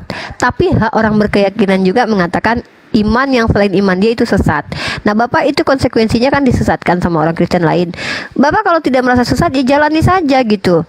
Bapak buktikan saja dengan dalil. Itu kenapa kami umat Islam ini santai Pak. Kami buka komal untuk diskusi, kami masuk ke komal orang Kristen, mereka tantrum kami santai gitu kan. Terkadang kami memang emosi karena yang kami hadapi tidak semua orang-orang itu betul-betul baik gitu Pak. Ada orang-orang tuh yang hanya mengejarang agama Islam, sementara kami reaktif. Kami kalau sudah dihina agama kami, Tuhan kami, Nabi kami, kami sangat reaktif Pak. Contohnya kemarin tuh Al-Quran diinjak, walaupun sengaja atau tidak sengaja, umat Islam itu tidak akan membiarkan penghinaan terhadap agamanya. Kenapa? Ya itulah karakter kami, jangan samakan karakter kita. Nah, kalau kami dihina sendiri, misalnya saya dihina nih, wah si Rifa mirip Siren Sungkar katanya kan, difitnah saya mirip Siren Sungkar kan, ya saya bisa apa gitu kan, fitnahan orang, biarin aja gitu. Dibilang saya, wah si Rifa adalah begini begitu, bodoh amat. Tapi kalau agama saya di hadapan saya dihina, wah saya isap ubun-ubunnya Pak. Itu kami umat Islam. Nah jadi Bapak berhak mengatakan Bapak tidak sesat, Bapak berhak mengatakan Bapak yang benar. Bapak argumentasi aja sama teman-teman Kristen yang lain gitu, kalau Bapak betul-betul sesuai dengan kitab Bible Bapak gitu. Simple aja sih, kayak kami umat Islam nih kami buka komal untuk kami berdiskusi. Silakan kalian bertanya tentang Islam. Padahal saya mahasiswi loh, belum lagi ustadz saya yang turun nih. Coba bayangkan kalau ustadz saya yang turun, habis sudah. Nih saya aja nih masih mahasiswi. Siva, jangan panggil aku anak kecil paman. Maksud saya itu, kami tuh terbuka untuk dialog Pak. Dialog itu salah satu cara untuk meredam emosi orang-orang yang mana agamanya dianggap tidak dijelaskan secara tidak sesuai dengan pemahamannya. Nah kami Islam membuka ruang dialog. Coba giliran Kristen buka ruang dialog, yang ada apa di situ? Kalau nggak berantem, kalau nggak saling logical fallacy, buat apa kayak gitu? Tuh tengok Bapak tuh, saya baca ini komentarnya. Ini komentar indah nih Pak, bahasa kasih nih. Lu pakai kerudung nutupin cupangan ya. Kalau iya kenapa emang? Apa urusannya dengan Anda? Anda mentang-mentang nggak punya pasangan gitu. Nah tuh tengok Pak tuh bahasa kasih tuh Pak. Bahasa kasih yang luar biasa tuh Pak. Bayangin tuh. Tapi bagi saya, no problemo bagi saya itu. Itu adalah bumbu-bumbu asmara dalam kehidupan. Justru saya suka dihujat Pak. Kenapa? Dengan penghujatan yang saya terima, Bapak dihujat sama teman Kristen lain, Bapak harus buktikan bahwa mereka tidak punya Roh Kudus. Bapak sabar aja, berarti Bapak yang punya Roh Kudus. Mereka tuh pengikut Lucifer tuh Pak. Gitu. Gimana menurut Bapak? Tuh Pak, Bapak disuruh turun tuh sama Bapak dia tuh. Nih, itu Oten itu tuh, yakin saya tuh Oten tuh. Nih, Roni turun kau katanya. Lu saksi Yehova bukan Kristen katanya. Tuh. bahasa kasih kan. Jadi itu Pak, kasihilah musuhmu, begitu Pak, kasihilah musuhmu. Orang nggak memusuhi langsung dihujat tuh. Kadang teman-teman Kristen ini hanya bisa bicara tentang dalil kitab sucinya aja, tapi nggak bisa mengimplementasikan gitu. Ya Bapak sabarlah, Mereka Bapak aja dihujat apalagi kami. Mereka itu membenci kami sebenarnya bukan karena ajaran kami, tapi karena gimana bilangnya ya? Mereka tuh nggak tahu. Bertentangan dengan doktrinnya Pak. Alasan Doktrin kami. mereka itu kan Trinitas, Bapak nggak Trinitas. Jadi itu merusak tatanan doktrin mereka. Jangankan Bapak tahu tidak sejarahnya penganatemaan dulu. Di anatema orang Katolik dulu ketika berbeda pendapat dengan mereka itu zaman Bloody Mary itu, Bapak Bloody Mary ya, seorang ratu Inggris perempuan itu dibakar Pak, yang Protestan yang berbeda keyakinan dengan Katolik. Kalau nggak mau balik ke Katolik, diinkuisisi Pak. Aduh Bapak, kalau kita lihat bagaimana hukuman inkuisisi, Bapak tahu nggak hukumannya? Ngeri ngeri. Ya gitu Bapak. Saya mengatakan menurut Kristen Saksi Yehova sesat, menurut Kristen yang mayoritas nih. Tapi setiap orang beragama berhak mengatakan dia benar. Ya buktikan saja kebenaran kita dengan cara dialog begini. Kalau saya mah berani mengatakan Islam itu adalah ajaran yang benar. Dengan cara apa? Dengan argumentasi. Bukan dengan ngemis-ngemis ke orang-orang, ayolah percayalah, enggak, saya akan tunjukkan dengan argumentasi. Kami berhujah. Hujah itu adalah argumentasi benar, bukan berhujat. Ingat ya, umat Islam berhujah, bukan berhujat. Kami berhujah menggunakan argumentasi. Kurang lebih seperti itu Pak. Oke Bapak, ada lagi yang mau ditanyain? Nih si entertainment nih mau naik Pak. Nih yang bilang Bapak sesat nih Pak nih. Bapak dibilang sesat sama dia nih. Oke. Kita tanya, Ca. Ya entertainer, silakan. Halo. Halo. Silakan. Saya mau tanya nih, Mi. Menurut kan Pak Kencangkan adanya- suaranya, Bang entertainer. Entertainment. kan banyak nih kan. Menurut saudara Kenalkan dulu Bang, Anda dari pihak Muslim, Kristen, ateis. saya dari Kristen. Kristen mana? Katolik, oh Protestan. Oke. Lanjut, apa yang mau ditanyakan kepada saya atau kepada Pak Roni? Pada ibu aja. Oke, silakan. Menurut saudara Islam kan bilang kalau Nabi Isa itu diganti pas penyalipannya itu digantikan oleh orang siapa sih yang menggantikan dia sih? Pak Roni di mute dulu Pak, biar nggak doubling suaranya. Menurut umat Islam, Nabi Isa itu diganti. So pertanyaannya adalah siapa yang digantikan begitu? Iya benar. Oke, saya jawab ya. Dalam perspektif Islam, Allah saya, Nabi saya, sahabat Nabi saya, dari kalangan sahabat tidak menyebutkan satu nama siapakah yang menggantikan Nabi Isa dibunuh oleh orang-orang yang disebut sebagai Hansip Romawi. Tidak ada. Tapi kemudian para ulama mentafsirkan ayat ini menyebutkan beberapa nama dalam kitab Al-Bidayah wa Nihayah contoh yang dikarang, yang ditulis oleh Imam Ibnu Katsir, bahwa ada 3 nama yang disebut sebagai pengganti, ya, diduga pengganti Nabi Isa alaihissalam. Yang pertama adalah Yudas Iskariot, yang kedua adalah Simon dari Kirene kalau nggak salah, apa ya, adalah Simon namanya ya, Simon dari Kirene, kayaknya bukan deh. Pokoknya Simon lah namanya, entah dari Kirene kayak Simon apa kayak, bodo amat lah ya, saya lupa. Yang ketiga adalah Sarjis. Nah, saya bagaimana? Saya salah satu apologet atau debater Islam yang tidak akan pernah menyebutkan siapa yang menggantikan Nabi Isa, karena saya tidak mau lebih tahu daripada Nabi saya. Tapi saya menyebutkan, ulama menyebutkan begitu. Kenapa kami tidak diberitahu? Jangankan nama orang yang menggantikan Nabi Isa, Fir'aun saja nama aslinya nggak disebutin dalam Al-Quran, karena Al-Quran bukan kitab gibah. Bagaimana pandangan ketika ada satu nama disebutkan di dalam Al-Quran, ternyata dia ada seorang penjahat. Korun itu tidak disebut namanya aslinya.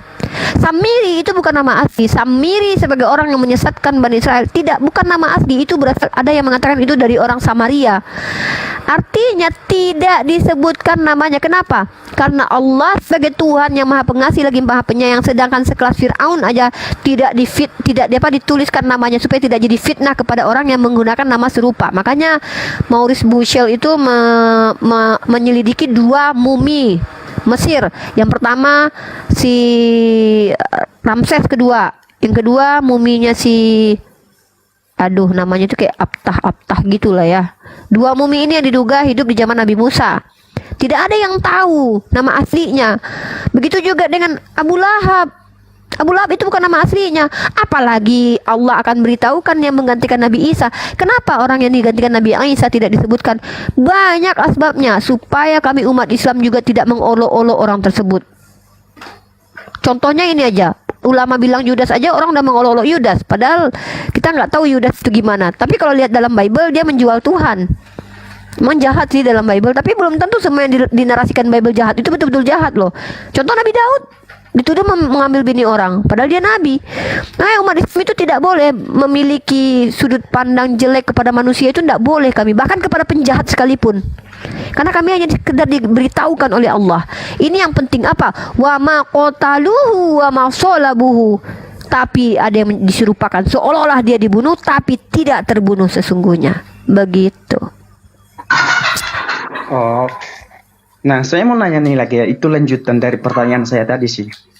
Apologet, bentar, jelaskan. Oten-oten jangan songong. Kalian bilang itu apologet itu dari bahasa kalian. Apologet itu sudah dipakai sama Socrates ketika dia di pengadilan. Apologet itu artinya pembelaan, dari kata apologia.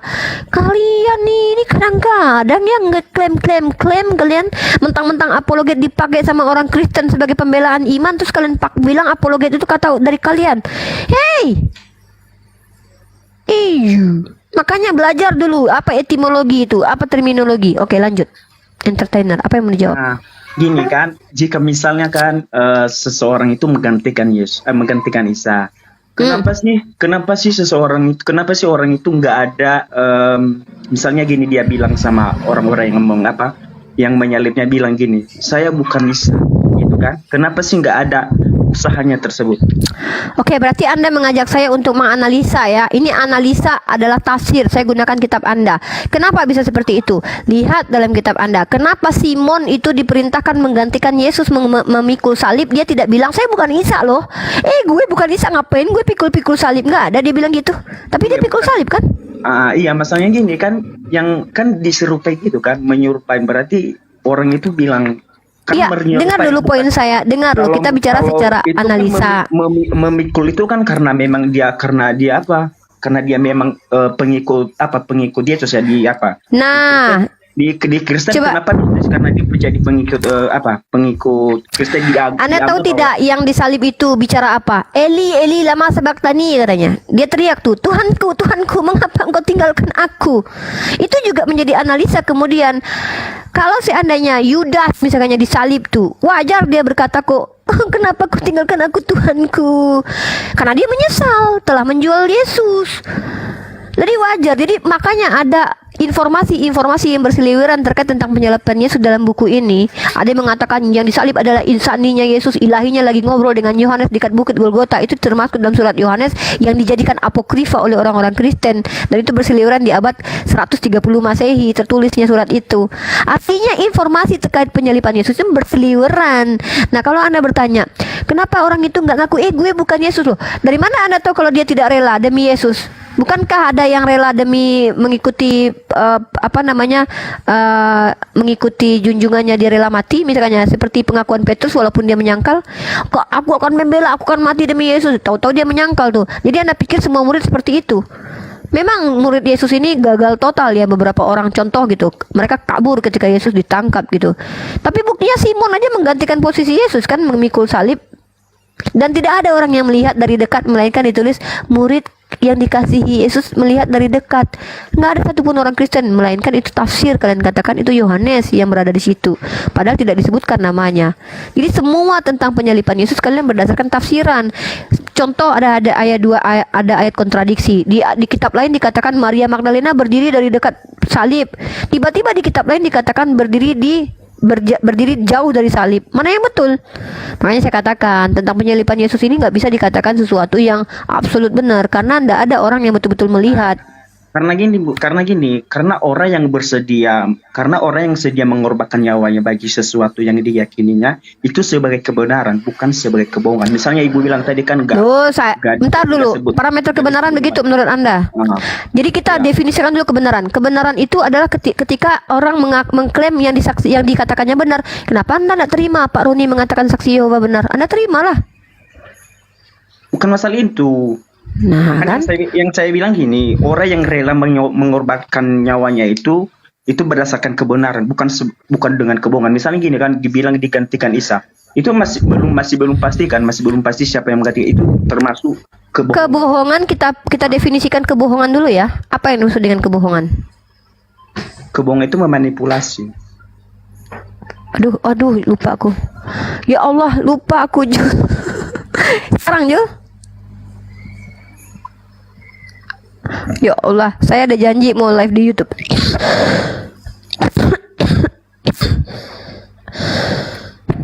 Goreng apa kamu, Mutim? Goreng apa? Oh itu. Oh ya, udah. Nanti aja nanti ya. Tutupin pintunya bisa nggak? Biar nggak keluar apanya. Ya Allah, bau gosong. Ya, dulu ya, Uni. Bentar, oh iya Pak Roni, bentar. Saya keluar dulu ya. Kata kamu kebohong, ya. Bohong itu adalah sikap seseorang yang dia seolah-olah mengatakan kebenaran tapi yang dikatakannya itu tidak benar. Nah contoh, kalau kamu mengatakan Allah berbohong kepada Bani Israel atau Hasib Romawi pada waktu itu salah kaprah ya. Saya tahu tujuan kamu sebenarnya. Penyalipan Nabi Isa yang seolah-olah Nabi Isa itu bukan sebuah kebohongan, tetapi itu balasan untuk pembohong. Ini salah satu definisi membunuh adalah merenggut nyawa seseorang. Nah, pembunuhan berencana adalah dengan direncanakan. Maka hukumannya berbeda dengan orang yang pembunuhan tidak sengaja. Nah, definisi pembunuhan itu berbeda. Tidak bisa dikatakan pemerintah kita ketika menghukum pembunuh dengan cara membunuhnya dikatakan pembunuh. Nggak bisa.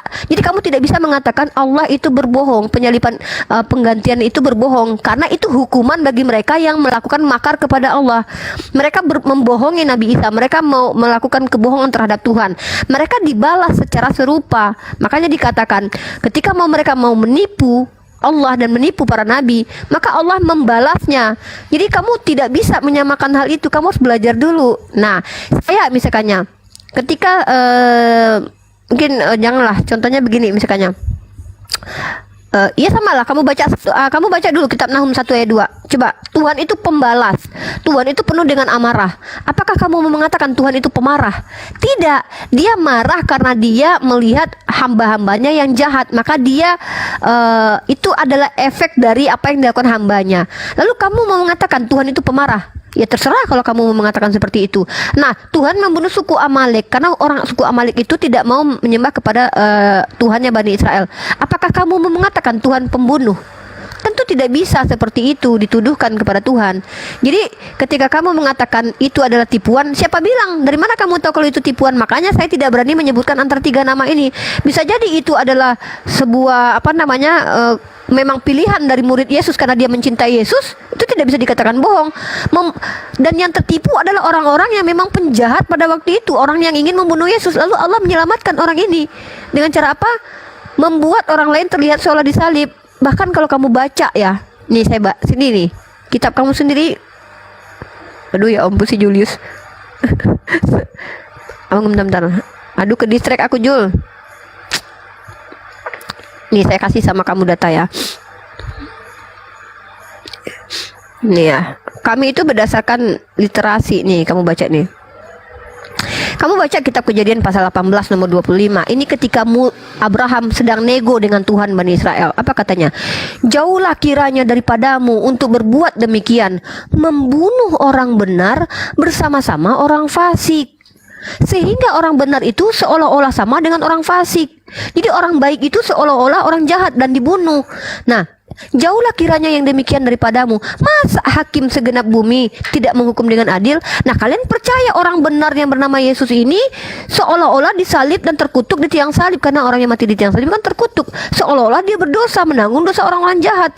Ini tidak dibenarkan, tidak mungkin, kata Tuhan, kata Abraham. Tuhan tidak mungkin seperti itu. Jauhlah daripadamu. Bahkan Tuhan ini dego ketika mau menghancurkan Sodom dan Gomora. Maka Tuhan melihat kalau ada 5 orang baik, maka tidak akan dihancurkan, karena tidak mungkin orang baik dihancurkan dengan orang jahat. Nah, tiba-tiba doktrin kalian muncul mengatakan iya, orang benar yang adalah Yesus dimatikan bersama orang-orang jahat. Ini sudah berbeda karakter Tuhannya. Belum lagi kalau kita lihat kitab Amsal pasal 21 nomor 18. Orang fasik menjadi pengganti tebusan bagi orang benar, orang para pengkhianat sebagai ganti orang jujur. Ayat ini juga yang bisa jadi landasan bahwa Yudas itu yang disalib. Kenapa? Dia pengkhianat. Karena dia pengkhianat, maka hukuman bagi dia adalah diserupakan dengan Yesus. Karena dia sudah menyesal, kan ada perkataan dia menyesal. Makanya ada aneh di kitab Anda, Yudas itu dikatakan mati tergantung. Di ayat lain dikatakan matinya tertusuk perutnya bersobek. Sementara Yesus katanya ditusuk lambungnya. Kok Yudas pertama mati tergantung, yang kedua mati dalam keadaan tertelungkup, perutnya terburai? Kan aneh, ada kontradiksi tentang kematian Yudas. Nah, kematiannya pas pula bertepatan dengan penyalipan Yesus. Kemudian ada narasi lainnya mengatakan dia bertaubat, dia kembalikan uang hasil menjual Tuhan. Di ayat lain dikatakan uang hasil menjual Tuhan dia belikan tanah. Itu disebut dengan tanah darah itu, tanah Hakaldama. Jadi mana yang betul? Nah, berdasarkan ini makanya ada umat Islam yang menafsirkan bahwa itu Yudas Iskariot. Karena betul dalam kitab Amsal orang fasik itu menggantikan posisi orang benar. Nah, di kitab kalian terima bahwa orang benar ini yang adalah Yesus menebus orang-orang fasik, begitu. Kami umat Islam tidak perlu semuanya itu. Kami tidak butuh tiga nama itu, kami tidak butuh. Yang kami butuh adalah bahwa Nabi Isa ini bukanlah Tuhan. Dia diselamatkan, dia tidak hina dina, dia tidak dibiarkan Tuhan mati begitu saja. Sebagaimana Yunus di dalam perut ikan, tanda bagimu, kata Yesus. Tanda bagimu sama seperti Yunus 3 hari 3 malam dalam perut ikan. Yunus mati kah? Kalau Yunus mati itu namanya bukan mukjizat. Kalau Yunus mati dalam perut ikan lalu dia bangkit, berarti ada orang yang sudah pernah mati bangkit sendiri, yaitu Yunus. Hebat berarti Yunus, sama kayak Yesus. Nah, maka tanda seperti Yunus inilah yang menunjukkan bukti bahwa Yesus itu tidak pernah mati ketika di dalam perut bumi, dalam goa. Kenapa? Tandanya seperti Yunus. Nah, Yesus kalau dibilang oh itu kan cuma ngambil 3 harinya, mana ada 3 hari Yesus itu disalib, 2,5 hari nak nyampe matinya itu menurut Kristen itu. Maka yang paling tepat adalah dia tidak pernah mati di perut bumi sebagaimana Yunus tidak mati dalam perut ikan. Itu Yesus sendiri yang bilang ketika banyak orang-orang Yahudi meminta tanda. Ya, mana itu, mana linknya Link. Nggak kedengeran suaranya. Sorry ya, aku ada janji sama Julius. Oh, udah ada. Oke ya, Pak Roni, terima kasih banyak. Entertainment. Nanti malam kamu masuk lagi. Saya lagi nggak mau diskusi malam ya. Saya maunya diskusi pagi gitu sampai siang, sampai sore gitu. Kalau saya lagi nggak ini. Soalnya kalau malam-malam tuh saya kurang tidur nanti. Kapan-kapan kamu live kamu nanya-nanya lagi tentang Islam aja ya. Tapi kalau kamu bawa-bawa narasi Bible nanti terpaksa aku jelasin Bible-nya gitu buat komparasi gitu. Ya, intinya gitu ya. Dalam Islam itu tidak ada istilah penipuan kalau Allah yang melakukan. Itu hanyalah balasan yang setimpal.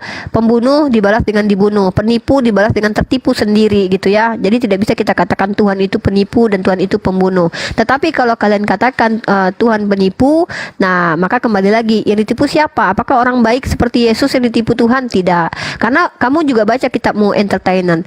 Tapi bukannya Isa, jika Al-Quran itu menyempurnakan Injil, tapi mengapa Al-Quran itu tidak meneruskan ajaran Isa yang adalah kasihinilah musuhmu?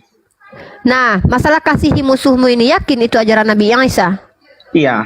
Oke, apakah Nabi Isa kemudian mengajarkan ditampar pipi kiri kasih kanan? Kenapa dia tidak menjalankan hal itu? Kenapa dia ketika ditampar sama Hansip Romawi dia tidak kasih pipinya yang sebelah lagi? Maksudnya? Makanya saya tidak percaya. Yesus mengajarkan apabila pipi kirimu ditampar maka berikan yang kiri. Tapi ketika dia ditampar oleh Hansip Romawi di dalam Yohanes pasal 18, dia tidak memberikan pipinya sebelah lagi. Bahkan dia bertanya, apa salah saya katanya. Kamu mau mengatakan Yesus mengajarkan tapi tidak menjalankan ajarannya.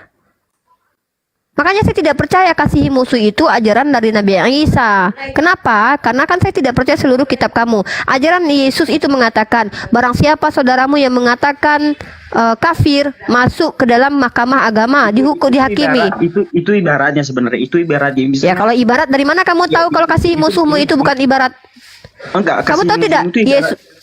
Misalnya saya mau nampar, bukan dalam arti saya juga orang itu ngasih, misalnya dia di sini dia nggak membalas, kalau ditampar kiki. Ya kalau gitu mana ajarannya yang harfiah kalau gitu? Kamu tahu tidak? Bukan dalam arti dia, bukan dalam arti dia apa? Dia kasih pipi kanannya. Siapa yang ngajarin kamu begitu? Iya, yang ngajarin begitu siapa? Kalau itu ajaran yang tidak benar, kalau itu bukan ajaran harfiah, nggak usah dibahas. Kalau gitu, itu kan Injil, kan Al-Quran itu menyempurnakan Injil kan. Lalu mengapa? Jadi saya udah ditelepon nih, gini. Nanti kalau kamu mau berasumsi liar di hadapan saya, nanti saya layanin. Saya mau live di YouTube. Pertama ya, kamu baca dalam kitab kamu, Yesus itu tidak bicara di hadapan orang banyak kecuali dengan bahasa perumpamaan. Dari mana kamu tahu kalau kasihi musuh itu bukan perumpamaan? Siapa yang ngajarin kamu ya? Saya minta nanti namanya. Oke, saya mau live di YouTube. Bang Roni, thank you so much ya atas kehadirannya di room saya buat entertainer. Nanti kalau kamu mau sama saya nanti sekitar 2 jam lagi saya buka live lagi, kamu naik. Mari kita berasumsi liar. Saya dengarkan asumsi kamu nanti. Teman-teman, saya pindah ke YouTube ya, Rifa Official atau Rifa MOY. Mohon maaf kalau ada kata-kata yang salah. Wabillahi taufiq wal hidayah. Assalamualaikum warahmatullahi wabarakatuh.